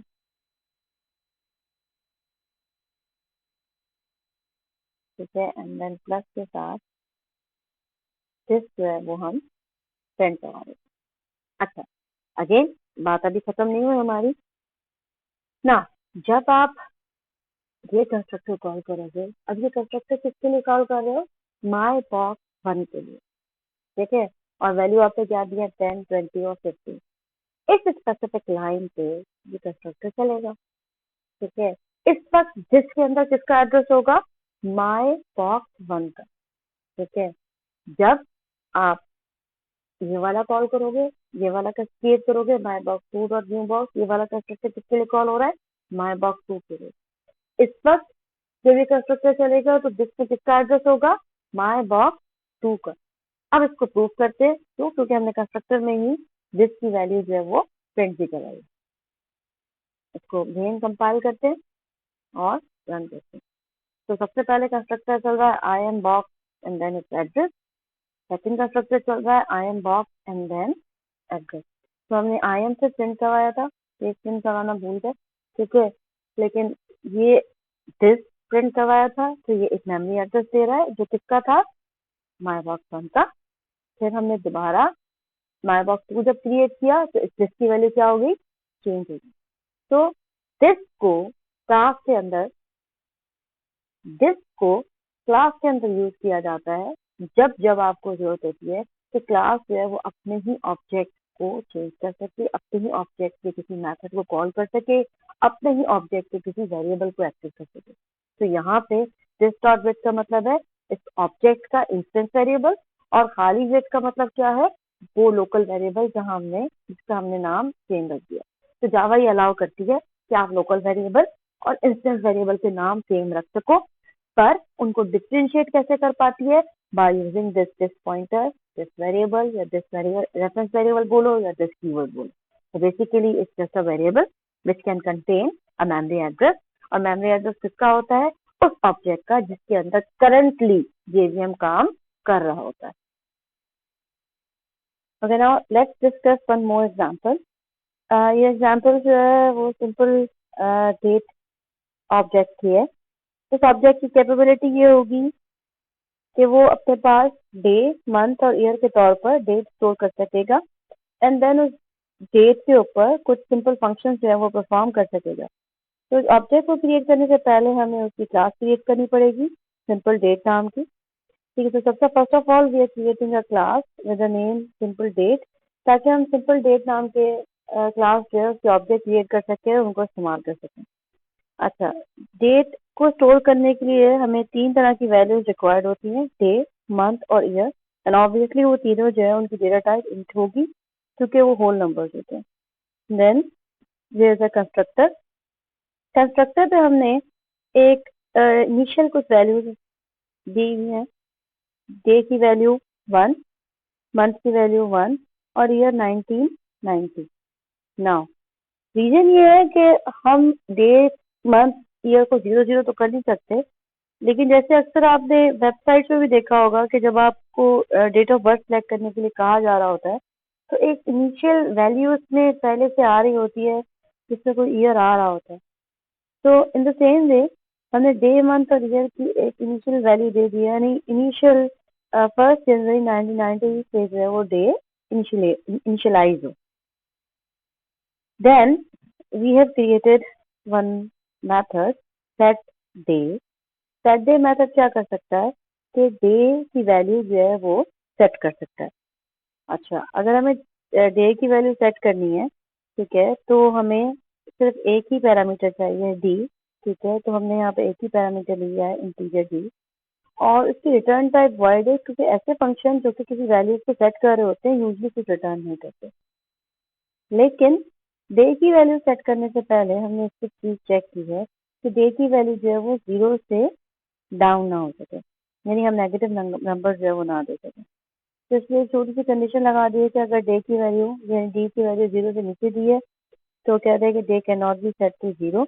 ठीक है, यानी 0 या माइनस में वैल्यूज है तो वो ना कर सके और डे को जो है वो 1 कर दे. ठीक है, अगर ये कंडीशन ट्रू नहीं होती, यानी अगर हमने 0 से छोटी वैल्यू नहीं दी है, एक नॉर्मल वैल्यू दी है, तो डे की वैल्यू जो है सेट कर दो. लेकिन if you are a good programmer तो आप इसमें अभी भी फ्लॉ ढूंढ सकते हो. लाइक डेज की वैल्यू अगर हम 31 से ज़्यादा दें, ठीक है, तो ये एक्सेप्ट कर लेगा, जो कि नहीं होती. फॉर एग्जांपल 33 को डेट नहीं होती या 37 को डेट नहीं होती. ठीक है, इवन मंथ के हिसाब से भी अलग होता है. यानी अगर हम मंथ 2 दे रहे हैं फरवरी, तो उससे 28 से ज़्यादा डे की वैल्यू नहीं हो सकती. तो एक्चुअल में तो अगर हमें असल डेट क्लास बनानी पड़े तो ये सेट डे का फंक्शन अच्छा खासा कॉम्प्लिकेटेड बनेगा. आपको इसमें बहुत सारी चीज़ों का ख्याल करना पड़ेगा. आपको पहले चेक करना पड़ेगा कि मंथ की वैल्यू क्या है. अगर मंथ की वैल्यू जो है जनवरी है तो हमें 31 तक अलाउ करे, उससे ऊपर वैल्यू ना अलाउ करे. अगर फरवरी है तो 28 तक अलाउ करे या 29 तक अलाउ करे, उससे ऊपर ना अलाउ करे. तो बीच में लीप ईयर को भी चेक किया जा सकता है. तो एक्चुअल डेट क्लास एग्जिस्ट करती होगी, ठीक है, इसका कोड अच्छा खासा कॉम्प्लिकेटेड होगा क्योंकि we are just creating a demo, a small demo. ठीक है, तो इसमें इसकी कैपेबिलिटी नहीं होगी, लेकिन इनिशियल प्रोग्रामिंग के हिसाब से हम जितनी कैपेबिलिटी डाल सकते हैं हम इसमें डालने की कोशिश करेंगे. फिलहाल तो हमने सिर्फ इसलिए इसमें एक ही चीज़ रखी है कि अगर डेट की वैल्यू 0 या 0 से डाउन यानी नेगेटिव नंबर दें तो डे की वैल्यू 1 कर दे. अदरवाइज जो वैल्यू हमने भिजवाई है वो वैल्यू जो है वो डे में कॉपी कर दे. तो इसको ऐसे भी लिख सकते हो. ठीक है, इसके बाद है ये then second function set month. बिल्कुल सेट डेट जैसा फंक्शन ही है. अगेन ये रिटर्न नहीं करेगा. ठीक है, क्योंकि जो फंक्शन वैल्यू सेट करते हैं वो वैल्यू रिटर्न नहीं करते. और एम, इसमें एक ही आर्गुमेंट आएगा एम. अगेन सेम कंडीशन कि अगर मंथ की वैल्यू 0 या 0 से नीचे हो तो कह दे कि मंथ जो है वो 0 नहीं हो सकता और मंथ को 1 कर दे. अदरवाइज आपने जो भी एम की वैल्यू दी है वो मंथ में कॉपी हो जाए. इसी तरह सेम एक और फंक्शन सेट ईयर के लिए, इसका जो है बिल्कुल सेम कोड है. ठीक है, then there are some functions which are called get day, get month and get year. In functions का काम ये होता है कि ये अब हम किसी असल ऑब्जेक्ट ओरिएंटेड की तरफ जा रहे हैं। एक्चुअल ऑब्जेक्ट ओरिएंटेड में आगे हम करेंगे, हम डेटा को प्राइवेट करेंगे, क्योंकि अभी हमने डेटा प्राइवेट किया नहीं है। अब हम करेंगे, एक्सेस स्पेसिफाई करेंगे, लेकिन हम उस प्रैक्टिस को अभी लेकर आ रहे हैं। बेसिकली होता क्या है कि हम डे को या मंथ को या ईयर को, जो कि तीनों इंस्टेंस वेरिएबल है, क्लास के बाहर एक्सेस नहीं होने देना चाहते। हम नहीं चाहते कि इनको डॉट ऑपरेटर के साथ ऑब्जेक्ट के नाम के साथ कोई एक्सेस कर सके। तो उसके बजाय हमें ऐसे फंक्शंस बनाने पड़ते हैं जो डे की वैल्यू, मंथ की वैल्यू और ईयर की वैल्यू को क्लास के बाहर निकाल सके या उनकी वैल्यू को आउट कर सके। ठीक है, तो इस तरह के फंक्शन जो है वो उनकी बेसिकली रिटर्न टाइप होती है। फॉर एग्जाम्पल, उनकी रिटर्न टाइप वही होती है जो इंस्टेंस वेरिएबल की रिटर्न टाइप, जो इंस्टेंस वेरिएबल की टाइप होती है। लाइक डे इंट है, ठीक है, मंथ इंट है और ईयर इंट है। तो इन तीनों फंक्शन की रिटर्न टाइप इंटीजर है। यानी एक फंक्शन का नाम गेट डेट है, गेट मंथ है और गेट ईयर है। जो गेट डे वाला फंक्शन है वो रिटर्न कर रहा है रिटर्न डे। एक्चुअल में फंक्शन ऐसे है, ठीक है, अगर आप एक्चुअल देखो ये फंक्शन इतना सही है। बस ये क्या करेगा, डे की वैल्यू जो है वो रिटर्न कर देगा। तो यानी इस ऑब्जेक्ट में डे की जो भी वैल्यू होगी वो रिटर्न हो जाएगी। दूसरा फंक्शन गेट मंथ, मंथ की वैल्यू रिटर्न कर देगा और तीसरा फंक्शन गेट ईयर जो है वो ईयर की वैल्यू जो है वो रिटर्न कर देगा। देन हमने एक फंक्शन बनाया है प्रिंट डेट। ठीक है, प्रिंट डेट फंक्शन क्या कर सकता है, डेट को प्रिंट कर सकता है। अच्छा, अगर डेट को प्रिंट करना है तो हमें ऑब्वियसली किस फॉर्मेट में प्रिंट करवानी पड़ेगी, स्ट्रिंग में, क्योंकि जब हम इसको ज्वाइन करेंगे और इसको इस फॉर्मेट में लेकर आएंगे तो it will be converted into a string. तो इसमें रिटर्न क्या करवा रहे हैं, ठीक है ना, इसको थोड़ा सा सही से एनालाइज करो। नंबर 1 डे, यानी डे की जो भी वैल्यू है। प्लस ऑपरेटर हमने डिस्कस किया था, कॉन्कैटिनेट करता है। तो प्लस ऑपरेटर स्ट्रिंग के अंदर, यानी स्ट्रिंग डेटा टाइप के अंदर भी कॉन्कैटिनेट कर सकता है। फिर हम चाह रहे हैं स्लैश का निशान साथ में चला जाए, ठीक है, ज्वाइन हो जाए डे के साथ। उसके बाद इसके साथ मंथ ज्वाइन हो जाए, उसके बाद ये फिर स्लैश का निशान ज्वाइन हो जाए और फिर उसके साथ ईयर हो जाए। ये सारा का सारा जो है ये कन्वर्ट हो जाएगा एक स्ट्रिंग के अंदर। और इसको हम by giving the string data type, string data की return type string data type के थ्रू हम इसको रिटर्न करवा सकते हैं। ठीक है, तो ये डे एक वेरिएबल है, प्लस इसके साथ हमने एक स्लैश ज्वाइन कर दिया, मंथ वेरिएबल की वैल्यू, प्लस इसके साथ एक स्लैश ज्वाइन कर दिया। ये क्या करेगा कि सबको जो है वो स्ट्रिंग में कन्वर्ट करके जो है वो रिटर्न करवा देगा। स्ट्रिंग क्लास को हम डिटेल में डिस्कस भी करते हैं। स्ट्रिंग क्लास के और भी थोड़ा सा इस लेक्चर के अंदर आप प्रॉपर्टीज जो है वो चेक करोगे। देन एक फंक्शन बनाया है नेक्स्ट डे का, ठीक है, जिसका काम क्या है कि डे को नेक्स्ट डे के अंदर चेंज कर देते हैं। सिंपली क्या करता है, डे प्लस डे। देखिए ये भी फंक्शन या मेथड यहाँ से स्टार्ट होता है, यहाँ पे एंड होता है। लेकिन देखिए मेथड छोटे छोटे हैं कि हम इनको एक लाइन में भी लिख सकते हैं। Now to use that class, ठीक है, ये पूरी हमने क्लास का कोड देखा। अगेन हमने कहा था कि क्लास का कोड बहुत ज़्यादा होता है। रीज़न ये होता है, जितना ज़्यादा क्लास का कोड होता है, जितना बेहतर क्लास बनी होती है, उतना हमें मेन में कोड जो है वो कम लिखना पड़ता है। तो बेसिकली सिंपल डेट नाम के हमने एक क्लास का ऑब्जेक्ट क्रिएट किया, तो इसका नाम मैंने रखा birthday. B day is equal to new simple date, हमारा कंस्ट्रक्टर जो इसको 1 जनवरी 1990 से इनिशियलाइज करेगा। उसके बाद system dot out dot println B D dot print date. अब इस B D dot print date की जगह क्या आएगा, स्ट्रिंग आ जाएगा, क्योंकि हमने प्रिंट डेट की रिटर्न टाइप क्या रखी है, स्ट्रिंग। ठीक है, ये स्ट्रिंग रिटर्न कर रहा है। तो क्या होगा, ये फार्मूला जो है समझे, यहाँ पर जब प्रोग्राम चलेगा तो ये फार्मूला जो है वो यहाँ पे रिप्लेस हो जाएगा। इसकी जगह हमें जो डेट रिटर्न होगी जिस तरह के फॉर्मेट में, कि पहले डेट होगी, फिर स्लैश होगा, फिर मंथ होगा, फिर स्लैश होगा, फिर ईयर होगा। तो सबसे पहले ये बी डे की वैल्यू जो है वो हम यहाँ पर प्रिंट करवा रहे हैं। देन बी डे की वैल्यूज हम चेंज कर रहे हैं। हमने सेट डे, मंथ और ईयर जो है वो चेंज किया। यानी हमने पहले बताया कि जब ऑब्जेक्ट क्रिएट हुआ है तब उसकी वैल्यू क्या है।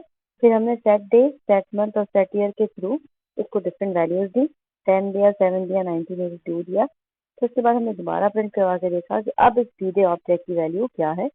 फिर हमने इस बी डे ऑब्जेक्ट के लिए नेक्स्ट डे का फंक्शन कॉल किया, जिसका काम क्या था, डे प्लस प्लस। और फिर हमने दोबारा B D dot print date को कॉल किया। हमने एक ही ऑब्जेक्ट क्रिएट किया है, उसके अंदर डिफरेंट जो फंक्शंस हैं वो कॉल करवाकर इसका रिजल्ट देखने की कोशिश की है कि क्या आएगी। इसका आउटपुट देखते हैं। सबसे पहले अगेन इस फाइल को आप सिंपल डेट के नाम से सेव नहीं करोगे, इस क्लास के नाम से सेव नहीं होगी। ये किस क्लास के नाम से सेव होगी? क्लाइंट डेट के नाम से, डेट क्लाइंट के नाम से, ठीक है, जो नीचे वाली क्लास है जिसके अंदर मेन मेथड है। मैं शुरू में बार बार रिपीट कर रही हूँ, आप उसी नाम से सेव करोगे जिसके अंदर मेन मेथड होगा, ठीक है। तो कंपाइल करने के लिए डेट क्लाइंट और जावा, एंड देन इसको रन करने के लिए जावा डेट क्लाइंट। ये तो फर्स्ट ऑफ ऑल तो हमने कोई वैल्यू नहीं दी थी, तो इससे प्रिंट किया 1/1/1990। उसके बाद हमने सेट डे, सेट मंथ और सेट ईयर के थ्रू जो वैल्यूज दी थी वो वैल्यू चेंज हो गई 10/7/1982। उसके बाद हमने डे प्लस प्लस किया था, ठीक है, तो डे में एक का इजाफा हो गया, ये हो गया 11, 7 और 1982। जस्ट टू शो यू कि हमें डे सिंपल डेट क्लास की वजह से हमें एक ऐसी फंक्शनलिटी मिल गई कि हम एक ऐसा ऑब्जेक्ट क्रिएट कर सकें जो डेट के तौर पे बिहेव कर सके, जिसमें हम डेट स्टोर कर सकें और उसके थोड़े मोटे ऑपरेशन जो है वो परफॉर्म कर सकें। जावा में ऑलरेडी डेट क्लासेस मौजूद हैं और फॉर्मेट डेट उनको फॉर्मेट करने की भी क्लासेस मौजूद हैं, लेकिन हमने एक अपनी क्रिएट की है just to get the idea कि एक्चुअल जो डेट क्लास जो जावा के अंदर मौजूद होगी वो किस तरीके से काम करती होगी। Okay, now to discuss a predefined class which is math class. हम इसको पहले भी थोड़ा सा देख चुके हैं और उसके दो फंक्शंस भी देख चुके हैं। बेसिकली मैथ क्लास जो है वो जावा लैंग पैकेज का पार्ट होती है। इसमें मेथड्स मौजूद होते हैं जो कि सारे के सारे जो है वो स्टैटिक मेथड्स होते हैं। स्टैटिक मेथड्स वो होते हैं जिनको यूज करने के लिए हमें मैथ क्लास का ऑब्जेक्ट नहीं क्रिएट करना पड़ता, हम डायरेक्ट क्लास के नाम के साथ इन मेथड्स को जो है वो कॉल कर लेते हैं। अच्छा, इसके अलावा एक दो कॉन्स्टेंट्स इसमें मौजूद हैं, एक पाई है और एक ई है, ठीक है, जो कि बेस ऑफ नेचुरल लॉगरिथम है। पाई जो है वो विच इज 3.14 32/7 इसकी वैल्यू है। अच्छा, ये सारे जो स्टैटिक मेथड्स हैं, ठीक है, ये डिफरेंट मैथमेटिकल कैलकुलेशन परफॉर्म करते हैं। जैसे कि हमने दो तो देखी थी, एक स्क्वायर रूट देखा था और एक एब्सोल्यूट देखा था, ठीक है। इसके अलावा और भी हैं, for example finding maximum number या मिनिमम नंबर, या राउंडिंग ऑफ करना वैल्यूज को, या पावर का फंक्शन, ठीक है। मल्टीपल फंक्शंस हैं जिनको हम यूज कर सकते हैं। देयर आर मैनी, आप सबकी लिस्ट जो है वो नेट से उठा के देख सकते हो, ठीक है, और उनको इस्तेमाल कर सकते हो कि उनको यूज करने का क्या तरीका होगा, लेकिन हम सिर्फ कुछ फंक्शन जो है वो इसमें से आज देखते हैं। Okay, now let's see this example जिसके थ्रू हम मैथ क्लास के डिफरेंट फंक्शंस जो है और डिफरेंट कॉन्स्टेंट्स जो है उनको यूज करते हैं। Now, for example, first of all, to access the value of e, you can use math.e. तो हमने e की वैल्यू जो है वो एक्सपेरेंट की वैल्यू जो है प्रिंट करवाई है। देन math.py, ठीक है, उसकी वैल्यू प्रिंट करवाई है, ठीक है। Value of pi plus math.py, direct आप इसको इनको e भी कैपिटल में लिखना लाजमी है और पी आई भी जो है कैपिटल में लिखना लाजमी, क्योंकि दोनों कॉन्स्टेंट्स हैं, ठीक है, प्री डिफाइंड कॉन्स्टेंट्स हैं जिनकी वैल्यू ऑलरेडी मैथ क्लास में डिफाइंड है। अच्छा, उसके बाद double d1 is equal to math dot absolute of 6.7। Absolute function हमने पहले भी डिस्कस किया था, हम इसको जो भी वैल्यू देंगे, ठीक है, उसको ये उसकी एब्सोल्यूट वैल्यू बता देगा। अगर पॉजिटिव होगी तो वैल्यू वही रहेगी, लेकिन अगर नेगेटिव होगी तो खाली 6.7 जो है वो हमें रिटर्न कर देगा। देन हमने एब्सोल्यूट वैल्यू जो है वो जो d1 और d2 की जो वैल्यूज हैं वो हमने यहाँ पर प्रिंट करवाई है। अच्छा, इसके अलावा D3 के अंदर मैथ डॉट लॉग यूज किया है, ठीक है, लॉगरिथम 5 का लॉग निकाला है और उस लॉग को फिर हमने यहाँ पे प्रिंट करवाया है। स्क्वायर रूट भी हमने पहले कर लिया था, 9 का स्क्वायर रूट निकाला है D4 के अंदर, एंड उस स्क्वायर रूट ऑफ 9 को हमने यहाँ पे प्रिंट करवाया है। Then math dot power function है, ठीक है, जो कि 4 पावर 3 जो है वो कैलकुलेट करेगा। इसमें पहला नंबर जो है वो बेस होती है और दूसरा नंबर जो है वो पावर होती है, तो ये 4 पावर 3 कैलकुलेट करेगा। लेकिन इसमें जो खास बात है ये है कि हम इसमें पॉइंट्स में भी नंबर दे सकते हैं, तो पॉइंट्स में भी पावर कैलकुलेट कर सकते हैं। इसके अलावा हमने एक फंक्शन यूज किया है मिनिमम।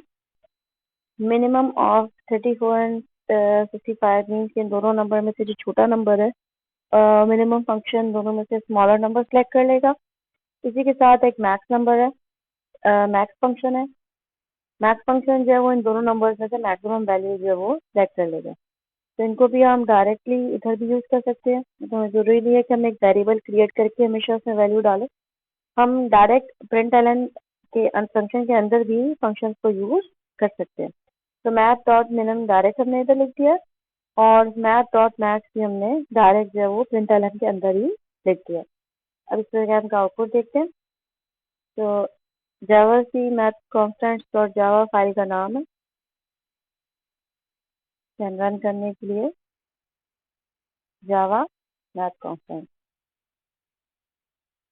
ठीक है। So first of all value of E, ठीक है, ई की जो कांस्टेंट वैल्यू है वो से प्रिंट कर दी। नंबर 2 वैल्यू ऑफ पाई, पढ़ी है वैल्यू ऑलरेडी मैथ क्लास के अंदर, उसे प्रिंट कर दी। Absolute value of 6.7 is 6.7, absolute value of -6.7 is 6.7। तो absolute value basically without sign वाली वैल्यू होती है। Log of 5 is 6.7 and square root of 9 is 3.0। 4 to the power of 3 is, and 4 power 3 is 64, and 4.3 to power 3.4 is this number. And then minimum of 34 and 65 is 34, and maximum of 34 and 65 is 65. यहाँ पे functions खत्म नहीं है. There are again many more functions. ये functions around 50s, 60s, 70s में होंगे, I don't know. इनकी और भी रेंजेस मौजूद हैं, और भी फंक्शंस मौजूद हैं। तो हम सारे फंक्शंस कोर्स में नहीं कवर कर सकते, लेकिन सारे फंक्शंस को यूज़ करने का तरीका बिल्कुल यही रहेगा। मैथ डॉट और उसके बाद आप मैथड्स का नाम लिखोगे, ठीक है। तो इन मैथ के सारे फंक्शंस की डिटेल और उनकी वर्किंग के लिए आप गूगल पे सर्च कर सकते हो, जावा मैथ क्लास, सब फंक्शंस का नाम और उनकी डिटेल आ जाएगी, एंड देन आप उनको इस्तेमाल करके देख सकते हो। मैथ के हिसाब से जो फंक्शन आपको रिक्वायर्ड हो आप उसको यूज़ कर सकते हो। लेकिन सब फंक्शंस जो है उनके मेथड्स के नाम यूज़ करने का तरीका यही रहेगा कि आप मैथ डॉट के साथ उनको इस्तेमाल करोगे। Okay, the next class is string class. String class हम पहले ही कवर कर चुके हैं, लेकिन हमने बहुत बेसिक स्ट्रिंग को देखा जिसमें हम डायरेक्ट इन्वर्टेड कॉमास के थ्रू जो है वो इनिशियलाइज कर रहे थे अपने स्ट्रिंग को। लेकिन स्ट्रिंग क्लास को यूज़ करने के डिफरेंट तरीका एक और ये भी है कि आप स्ट्रिंग ऑब्जेक्ट क्रिएट करो बाय यूजिंग कंस्ट्रक्टर। स्ट्रिंग एक प्रिमिटिव डेटा टाइप नहीं है, इवन C++ के अंदर भी प्रिमिटिव डेटा टाइप नहीं थी, स्ट्रिंग एक क्लास थी। जावा के अंदर भी स्ट्रिंग एक क्लास है जिसका ऑब्जेक्ट आप क्रिएट करते हो और देन उसको आप यूज करते हो और उसके साथ डिफरेंट मेथड्स यूज कर सकते हो उसको मैनिपुलेट करने के लिए, जैसे हमने C++ में भी किए थे। नाउ स्ट्रिंग क्लास के कुछ मेथड्स हम यहाँ डिस्कस कर रहे हैं, जस्ट लाइक मैथ क्लास, बाकी methods there are many methods. आप नेट पे जाके इसको सर्च करके और मेथड्स जो है आप साथ साथ प्रैक्टिस करके वहाँ से देख कर उनको प्रैक्टिस कर सकते हो। आपको एग्जाम्पल्स भी मिल जाएंगी और मेथड भी मिल जाएंगे, लेकिन जो मेथड्स हम यहाँ डिस्कस कर रहे हैं उनमें फर्स्ट मेथड जो है वो लेंथ है, ठीक है, जो कि इंटीजर रिटर्न करता है। इंटीजर रिटर्न करता है मीन्स कि इसका आंसर इंट में आता है। लेंथ क्या करता है कि आपकी स्ट्रिंग के अंदर जो टोटल नंबर ऑफ कैरेक्टर्स हैं वो बता देता है कि कितने हैं। देन टू अपर केस है, टू अपर केस रिटर्न करता है स्ट्रिंग, यानी आपकी स्ट्रिंग को कन्वर्ट कर देगा एक और स्ट्रिंग के अंदर जो कि सारा का सारा कैपिटल होगा। फिर टू लोअर केस है, टू लोअर केस आपके स्ट्रिंग को अगेन स्ट्रिंग रिटर्न करता है, आपको स्ट्रिंग को एक ऐसे स्ट्रिंग में कन्वर्ट कर देता है जिसके अंदर सारे कैरेक्टर्स स्मॉल है। देन करेक्टर है, करेक्टर एट है, करेक्टर एट में आप यहाँ इंडेक्स देते हो। Index mean 0 1 2 3 just like array, क्योंकि स्ट्रिंग इंटरनली अभी भी जो है वो एरे की तरह ही यहाँ बिहेव करने देता है। तो 0 is basically first character, 1 is second character, 2 is third character. तो ये रिटर्न कर देगा कैरेक्टर, यानी इस इंडेक्स पे जो आपने नंबर दिया है कौन सा कैरेक्टर पड़ा हुआ है हमें ये बता देगा। देन इंडेक्स ऑफ दो फंक्शन यहाँ नजर आ रहे हैं, ठीक है, एक कैरेक्टर है और एक स्ट्रिंग के लिए। इंडेक्स ऑफ फंक्शन जो है वो दोनों इंटीजर रिटर्न करते हैं, ठीक है, यानी ये बता देते हैं कि जो जो चीज आप ढूंढना चाह रहे हो वो कौन सी इंडेक्स पे पड़ी है। इंडेक्स हमने डिस्कस कर ली पीछे कि इंडेक्स क्या कहाँ से स्टार्ट होती है, 0 से 1 2 3 रन इतना बढ़ती जाती है। तो पहला कैरेक्टर जो है वो आपका 0 पे होता है, ठीक है। और फिर आखिरी कैरेक्टर डेफिनेटली टोटल लेंथ -1 जो है वो लास्ट होता है, कैरेक्टर होता है। अगर इसको कैरेक्टर फाइंड आउट नहीं होता तो आपको ये -1 जो है वो रिटर्न कर देता है। इवन ये फंक्शन भी, ये मेथड भी -1 रिटर्न कर देता है। अब इन दोनों मेथड में फर्क क्या है, बेसिकली ये दोनों ओवरलोडेड मेथड हैं। हम ओवरलोडिंग नेक्स्ट हमारा लेक्चर है उसमें हम ओवरलोडिंग इंशाल्लाह कवर करेंगे। ओवरलोडिंग का मतलब ये होता है कि same function, same method name, ठीक है, बट उसके अंदर पैरामीटर्स जो है वो डिफरेंट हो। तो ये एक इसका जो वर्जन है वो स्ट्रिंग लेता है, दूसरा वर्जन जो है वो कैरेक्टर लेता है। स्ट्रिंग के अंदर आप मल्टीपल कैरेक्टर्स दे सकते हो, यानी पूरा स्ट्रिंग दे सकते हो, और वो पूरी स्ट्रिंग को मैच करके बता सकता है कि वो स्ट्रिंग कहाँ से शुरू हो रहा है या कहाँ पे फाइंड आउट हुआ है। लेकिन अगर आप कैरेक्टर वाला वर्जन यूज करते हो तो उसमें आप एक सिंगल कैरेक्टर दे सकते हो, और वो कैरेक्टर फाइंड आउट करके बता सकता है कि ये सिंगल कैरेक्टर कहाँ, कौन सी इंडेक्स पे जो है वो मिल रहा है। अच्छा, इसके अलावा हमारे पास एक सब स्ट्रिंग फंक्शन है। सब स्ट्रिंग फंक्शन क्या कर सकता है कि एक स्ट्रिंग में से एक उसका चंक निकाल के अलग कर सकता है या उसका एक पार्ट निकाल कर अलग कर सकता है।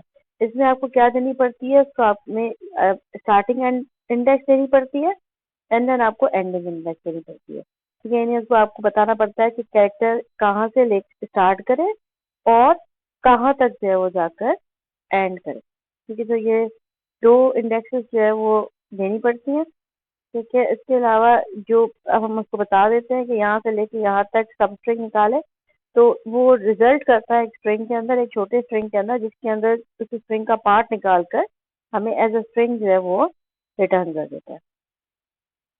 इन सबको एग्जाम्पल्स में देखते हैं।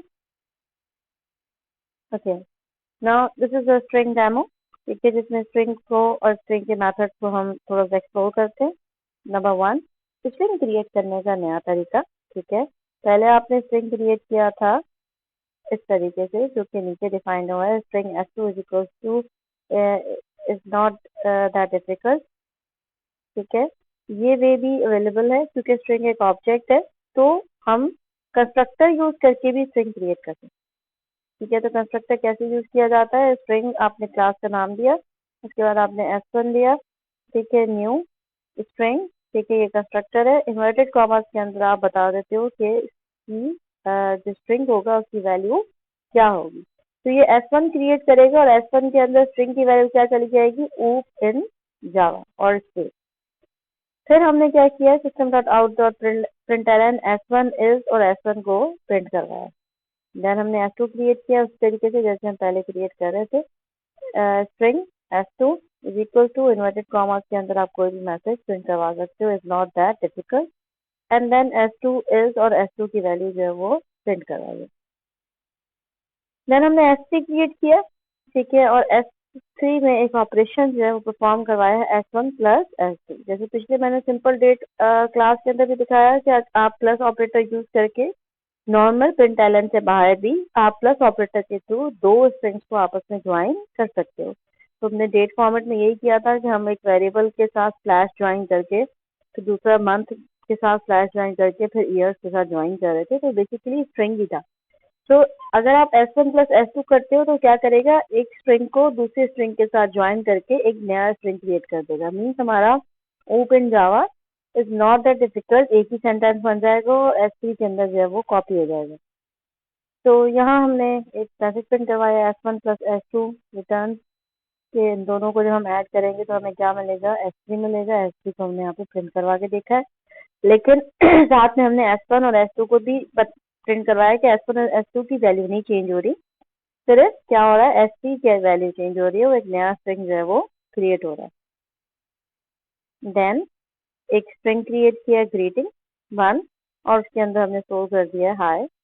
उसके बाद हमने उसकी लेंथ प्रिंट करवाने के लिए बैकस्लैश एन साथ में यूज किया, ठीक है, ताकि ये शो करने के लिए स्ट्रिंग के अंदर बैकस्लैश एन भी आ सकता है, न्यू लाइन पे ले आएगा। The length of as it is print होगा। फिर हमने प्लस ग्रीटिंग 1 मीन ग्रीटिंग 1 की वैल्यू क्या है, हाय, ये इसकी जगह यहाँ पर हाय लेके आ जाएगा। फिर प्लस इज ये इन्वर्टेड कॉमास के अंदर है, इस लिखा हुआ आएगा। उसके बाद हमने ये मेथड यूज कर दिया, ताकि मेथड क्या रिटर्न करेगा, लेंथ रिटर्न करेगा कि इस ग्रीटिंग 1 की लेंथ कितनी है। तो इसकी लेंथ कितनी है, 1 2, ठीक है, सिर्फ 2 कैरेक्टर्स हैं, तो यहाँ पे प्रिंट हो जाएगा ग्रीटिंग 1 डॉट लेंथ की जगह क्या प्रिंट हो जाएगा, 2। देन हमने ग्रीटिंग 2 बनाई है बाय यूजिंग अनदर वे, ठीक है, ये वाला वे जो हमने डिस्कस कर लिया। इसकी वैल्यू हमने रखी है हेलो, ठीक है। और अब हमने फंक्शन को इस तरीके से यूज किया, इंटीजर len, ठीक है, len लेंथ के लिए है, is equal to greeting 2 dot length, यानी len के अंदर ग्रीटिंग 2 की जो लेंथ है, ठीक है, जिसकी जो भी वैल्यू है वो इस इंटीजर वेरिएबल के अंदर जाकर सेव हो जाए। और इस दफा हमने the length of greeting 2 is के बाद len को प्रिंट करवाया। तो मैं दोनों वे शो करना चाह रही थी कि आप मेथड को डायरेक्ट ऐसे भी यूज कर सकते हो, या आप मेथड को ऐसे भी यूज कर सकते हैं, ठीक है, कि आप उसको इस वेरिएबल में उसकी वैल्यू सेव करवा कर फिर उस वैल्यू को जो है वो प्रिंट करवा दें। Then yes created an empty string. Empty string create करने का तरीका ये होता है कि आप बस लिखो string empty equal to new string, ठीक है। तो ये वो वाला कंस्ट्रक्टर है डिफॉल्ट कंस्ट्रक्टर, और हमने डिस्कस किया था कि डिफॉल्ट कंस्ट्रक्टर क्या करता है, हर क्लास के जो ऑब्जेक्ट है उसको खाली वैल्यू से, एम्प्टी वैल्यू से इनिशियलाइज कर देता है, ठीक है। तो ये लेंथ ऑफ एम्प्टी स्ट्रिंग हमने प्रिंट करवाई है कि लेंथ ऑफ एम्प्टी स्ट्रिंग जो है वो क्या है, ठीक है। फिलहाल जो है कुछ भी नहीं होगी, तो ये फिलहाल हमें आंसर देगा 0। देन हमने स्ट्रिंग एक और स्ट्रिंग क्रिएट किया है ग्रीटिंग टू अपर, और ग्रीटिंग टू जो कि हेलो था, ठीक है, हेलो टू का हमने मेथड कॉल किया है टू अपर केस। इसको हमने डिस्कस किया था कि क्या करेगा, ग्रीटिंग टू के अंदर जो भी स्ट्रिंग की वैल्यू है उसको अपर केस में कन्वर्ट करेगा, upper case mean capital letters, और उस कैपिटल लेटर्स वाले न्यू स्ट्रिंग को इस ग्रीटिंग टू अपर वाले स्ट्रिंग के अंदर जाकर कॉपी कर देगा। मीन यहाँ से एक स्ट्रिंग रिटर्न हो रहा है, ठीक है, और वो स्ट्रिंग किससे जाके सेव हो रहा है, इस नए वेरिएबल के अंदर। अगर ग्रेडिंग टू अपर आपको वेरिएबल नेम अजीब लग रहा है तो उसको आप खाली एस कर दो, ठीक है। अगर आपको वो कंफ्यूज कर रहा है variable name, otherwise greeting two upper is just a string name. उसके बाद खाली string system dot out dot println print करवाया एंटर के लिए, और फिर हमने greeting two converted to upper case, यानी हमने पहले ग्रीटिंग टू जो कि पुराना है, ठीक है, और फिर कन्वर्टेड टू अपर केस का मैसेज प्रिंट करवाया कि हमने उसको जब कन्वर्ट किया है किसमें कन्वर्ट कर दिया, ग्रीटिंग टू अपर में, यानी नया स्ट्रिंग है, नया स्ट्रिंग क्रिएट किया। तो पुराना स्ट्रिंग भी क्रिएट प्रिंट करे और फिर नया स्ट्रिंग भी प्रिंट करे कि दोनों की वैल्यूज में क्या डिफरेंस आया। उसके बाद सेकंड कैरेक्टर, ठीक है, इज इक्वल टू, इसका सेकंड कैरेक्टर प्रिंट करने के लिए हमने कैरेक्टर एड फंक्शन यूज किया, ग्रीटिंग 2 का हमने निकाला है, ठीक है। तो ग्रीटिंग 2 डॉट कैरेक्टर एट 1, मैंने पहले ही कहा कैरेक्टर एड फंक्शन के बाद आप इंडेक्स दे सकते हो, ये इंडेक्स है, इंडेक्स अगर 0 दोगे तो फर्स्ट लेटर है, तो इंडेक्स 1 क्या होगी, सेकंड लेटर होगी। तो ये सेकंड कैरेक्टर प्रिंट करवाने के लिए हमें यहाँ क्या लिखना पड़ेगा, 1 लिखना पड़ेगा, आउटपुट में भी प्रूव हो जाएगा। अच्छा, इसके बाद यहाँ से थोड़ा सा कॉम्प्लेक्स सिस्टम शुरू हो रहा है। नाउ एक स्ट्रिंग क्रिएट किया है जिसका नाम है इन्वर्टेड नेम, ठीक है, और उसके अंदर हमने लिखा है अब्राहम लिंकन की जगह लिंकन कॉमा इब्राहिम। नाउ हमें इसमें से ढूंढना है कॉमा, ठीक है, ये कॉमा जो है वो कहाँ पर है। सो कॉमा को फाइंड आउट करने के लिए हमने एक इंटीजर कॉमा नाम का वेरिएबल क्रिएट कर दिया, और हमने इन्वर्टेड नेम जिसके अंदर क्या स्टोर है, Lincoln Ibrahim dot index of एक सिंगल कोटेशन के अंदर कॉमा दे दिया, ठीक है, कि भाई इस पूरे लिंकन कॉमा इब्राहिम में से हमें ये ढूंढ के बताओ कि कॉमा की जो इंडेक्स है, यानी कॉमा जो है वो कौन सी पोजीशन पे पड़ा हुआ है। तो इस कॉमा की वैल्यू क्या आएगी, 0 1 2 3 4 5 6 7। इस कॉमा की बेसिकली वैल्यू जो है ना 7 हो जाएगी, फिर चलेगा code. Then the index of inverted is comma, हमने इस कॉमा की वैल्यू प्रिंट भी करवाई है ताकि हमें पता लगे कि इसकी वैल्यू क्या आ रही है, ठीक है। तो the index of as it is print हो जाएगा, उसके बाद हमने कॉमा प्रिंट करवाया है, ठीक है, शो करने के लिए कि हम ये सिंगल कोटेशन को हम स्ट्रिंग के साथ ऐसे जोड़ सकते हैं। इसी जगह हम ऐसे भी कर सकते थे, ठीक है, द इंडेक्स ऑफ कॉमा, और ऐसे कर देते आप, ठीक है, ये भी पॉसिबल था, लेकिन जस्ट टू शो यू कि हम कॉन्कैटिनेशन जो है जब हम कर रहे होते हैं तो ऐसा भी कर सकते हैं कि एक स्ट्रिंग हो, ठीक है, और स्ट्रिंग के साथ हम सिंगल कोटेशन वाले कैरेक्टर को आपस में ज्वाइन करें। फिर उसके बाद हमने प्लस यूज किया है, फिर इन का हमने वर्ड डाला है बीच में, जबकि ये पूरा का पूरा था इंडेक्स ऑफ कॉमा एन हम एक स्ट्रिंग में भी ले सकते थे, लेकिन जस्ट टू शो यू कि ये पॉसिबल है कि हम ये कैरेक्टर है, हम इसको साथ ज्वाइन कर दें इस स्ट्रिंग के साथ। प्रिंट एलन में भी अलाउ है और स्ट्रिंग मैनिपुलेशन में भी इस तरह की चीज़ें अलाउड है। फिर प्लस इन्वर्टेड नेम, यानी ये स्ट्रिंग ऑब्जेक्ट के साथ ज्वाइन हो जाए। इन्वर्टेड नेम के अंदर जो है वो क्या है, लिंकन इब्राहिम, फिर प्लस और फिर इज आ जाए और फिर कॉमा की वैल्यू जो है वो साथ में, तो पूरा एक जुमला बन जाएगा ये और स्क्रीन पे आएगा। फिर हमने सब स्ट्रिंग को यूज किया थोड़ा इंटेलिजेंट वे में। हमें क्या चाहिए, हमें चाहिए इस बंदे का लास्ट नेम, ठीक है, Lincoln Ibrahim, basically Ibrahim Lincoln, last name क्या है उसका, लिंकन है। तो हमें इसका लास्ट नेम चाहिए, तो हमने लास्ट नेम कैसे इसमें से निकाला है, इन्वर्टेड नेम, यानी ये जो है जिसमें इब्राहिम लिंकन इब्राहिम है उसमें से सब स्ट्रिंग निकाला, यानी इसका सब स्ट्रिंग मेथड यूज किया। सब स्ट्रिंग मेथड क्या करता है, इसमें से कोई एक पार्ट निकाल सकता है ना, जितना पार्ट हम बोले। स्टार्टिंग क्या दी है, 0, ठीक है, और उसके बाद एंडिंग हमने क्या दी है, कॉमा की वैल्यू हमने डिस्कस की 7। अच्छा, सब स्ट्रिंग फंक्शन के अंदर एक मतलब खासियत ये है कि ये फर्स्ट वाले तो फर्स्ट इंडेक्स को तो सिलेक्ट करता है 0, ठीक है, लेकिन जो आप सेकंड इंडेक्स देते हो, सेकंड इंडेक्स नहीं, उससे 1 माइनस पीछे, यानी एक नंबर पीछे तक की वैल्यू से सिलेक्ट करता है। यानी यहाँ अगर आपने जो है वो 7 दिया है तो वो 7 के बजाय 0 से लेके सिर्फ 6 तक सिलेक्ट करेगा। इसको हमने स्लाइड में मिस कर दिया, लेकिन अगर आप इसमें देखो तो बिगिनिंग एट, इसमें लिखा हुआ है return a substring of string object beginning at character at index, यानी स्टार्ट इंडेक्स जो आपने दी है उसकी जो भी वैल्यू है, and ending at the character at index end index minus 1, ठीक है, यानी जो एन इंडेक्स होगी उसमें से एक माइनस करेगा, ठीक है, और जो वैल्यू आएगी वहां तक से सिलेक्ट करेगा।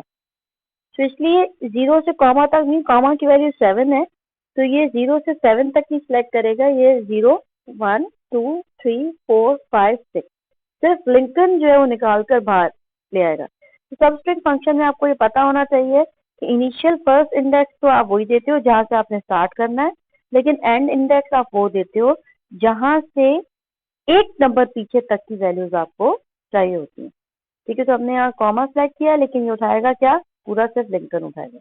फिर हमने क्या किया है, dear mister dot as it is print करवाया, और लास्ट नेम में क्योंकि लिंकन निकल के आ जाएगा तो लास्ट नेम को उसके बाद हमने प्रिंट करवाया।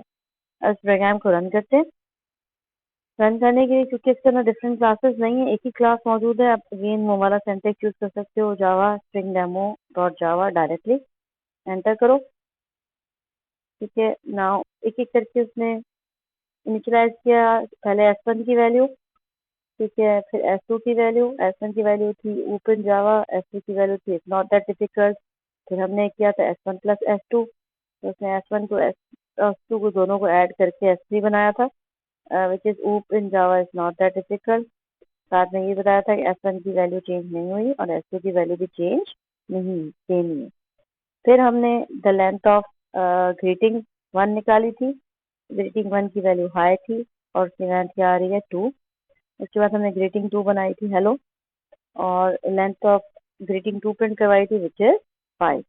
उसके बाद लेंथ एक एम्प्टी स्ट्रिंग बनाया था और लेंथ ऑफ एम्प्टी स्ट्रिंग क्या आई है 0। उसके बाद हेलो कन्वर्ट किया था हमने अपर केस के अंदर, ठीक है, अपर केस के अंदर जब हेलो कन्वर्ट किया था तो न्यू स्ट्रिंग जो बना था उसकी वैल्यू क्या हो गई, HTLL लेकिन कैपिटल में। अच्छा, फिर हमने सेकंड कैरेक्टर ढूंढा था ग्रीटिंग 2 में से और मैंने लिखा था इंडेक्स ऑफ 1, साथ साथ देख भी लेते हैं, सॉरी कैरेक्टर एट 1, ठीक है, कैरेक्टर एट 1 हमने यहाँ लिखा था। तो कैरेक्टर एट 1 की इसने वैल्यू क्या प्रिंट की, ई, क्योंकि 0 पे H है और 1 पे ई है।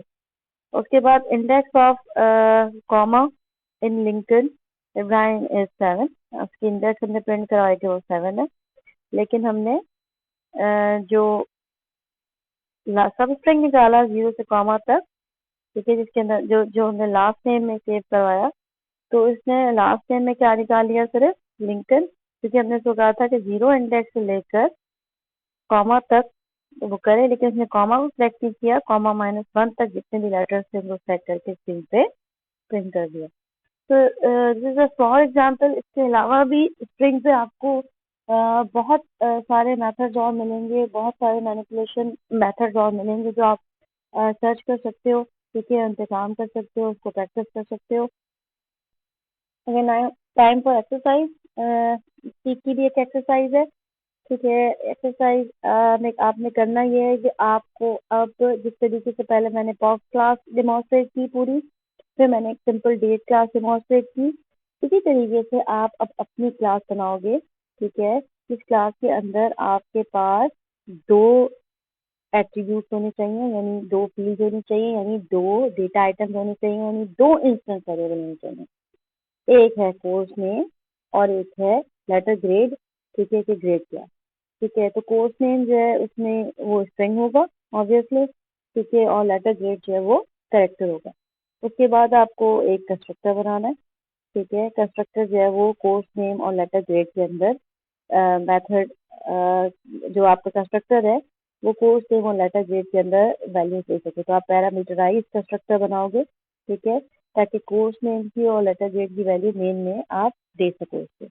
अच्छा, उसके बाद आपको मेथड बनाना है, ठीक है। एक मेथड आप बनाओगे इनपुट लेने के लिए कोर्स नेम में, ठीक है। अब इनपुट किस तरीके से लोगे, बाय यूजिंग स्कैनर क्लास, ठीक है। इस मेथड के अंदर आपने स्कैनर क्लास यूज करनी है, ठीक है। और ये मेथड स्कैनर क्लास के थ्रू कोर्स नेम और ग्रेड के अंदर इनपुट ले, लेकिन आपको यहाँ पे रिस्ट्रिक्ट करना है, यानी इफ एल्स भी यूज करना है कि अगर ग्रेड की वैल्यू रॉन्ग हो, रॉन्ग वैल्यूज क्या है, यानी ए बी सी डी या एफ के अलावा कुछ भी है, यानी अगर वो ग्रेड की value A B C D F दे रहे हैं तो ठीक है, अदरवाइज अगर ग्रेड की वैल्यू उससे हटकर है तो वो आपको एरर जनरेट कर दे और आपको कह के दोबारा इनपुट करे, ठीक है। तो सिंपल मेथड नहीं लिखना, मेथड के अंदर थोड़ा इफ एल्स भी या लूप भी, जिस तरीके से भी आप इम्प्लीमेंट करना चाहो, आपको रिस्ट्रिक्शन जो है वो डालनी है। कोर्स नेम के लिए कोई रिस्ट्रिक्शन नहीं है, लेकिन ग्रेड को इनपुट करने से पहले वो चेक करे कि ग्रेड जो है वो ए बी सी डी या एफ में से होना चाहिए। इसके बाद आपने एक और मेथड बनाना है जिससे कोर्स और ग्रेड का, उसमें आपकी मर्जी है, किसी भी तरीके से जो है वो system dot out dot println के थ्रू कोर्स नेम और ग्रेड को जो है वो डिस्प्ले करवा दे। फिर आपने जिस तरह सारे एग्जाम्पल्स में मैंने एक अलग क्लास बनती थी क्लाइंट क्लास, ठीक है, या वो क्लास जिसके अंदर मेन मेथड है, ठीक है। इस तरह की एक क्लास बनाओगे जिसमें मेन मेथड होगा, और उसके बाद इस अपनी क्लास का नाम आपने जो भी रखा है इसका आप एक ऑब्जेक्ट बनाओगे, और उस ऑब्जेक्ट के थ्रू, ठीक है, आपने इसके सारे मेथड्स जो हैं वो टेस्ट करने हैं। मैं सारे मतलब मेथड क्या, 2 ही मेथड हैं। पहले तो आप ऑब्जेक्ट क्रिएट करोगे मेन के अंदर, ठीक है।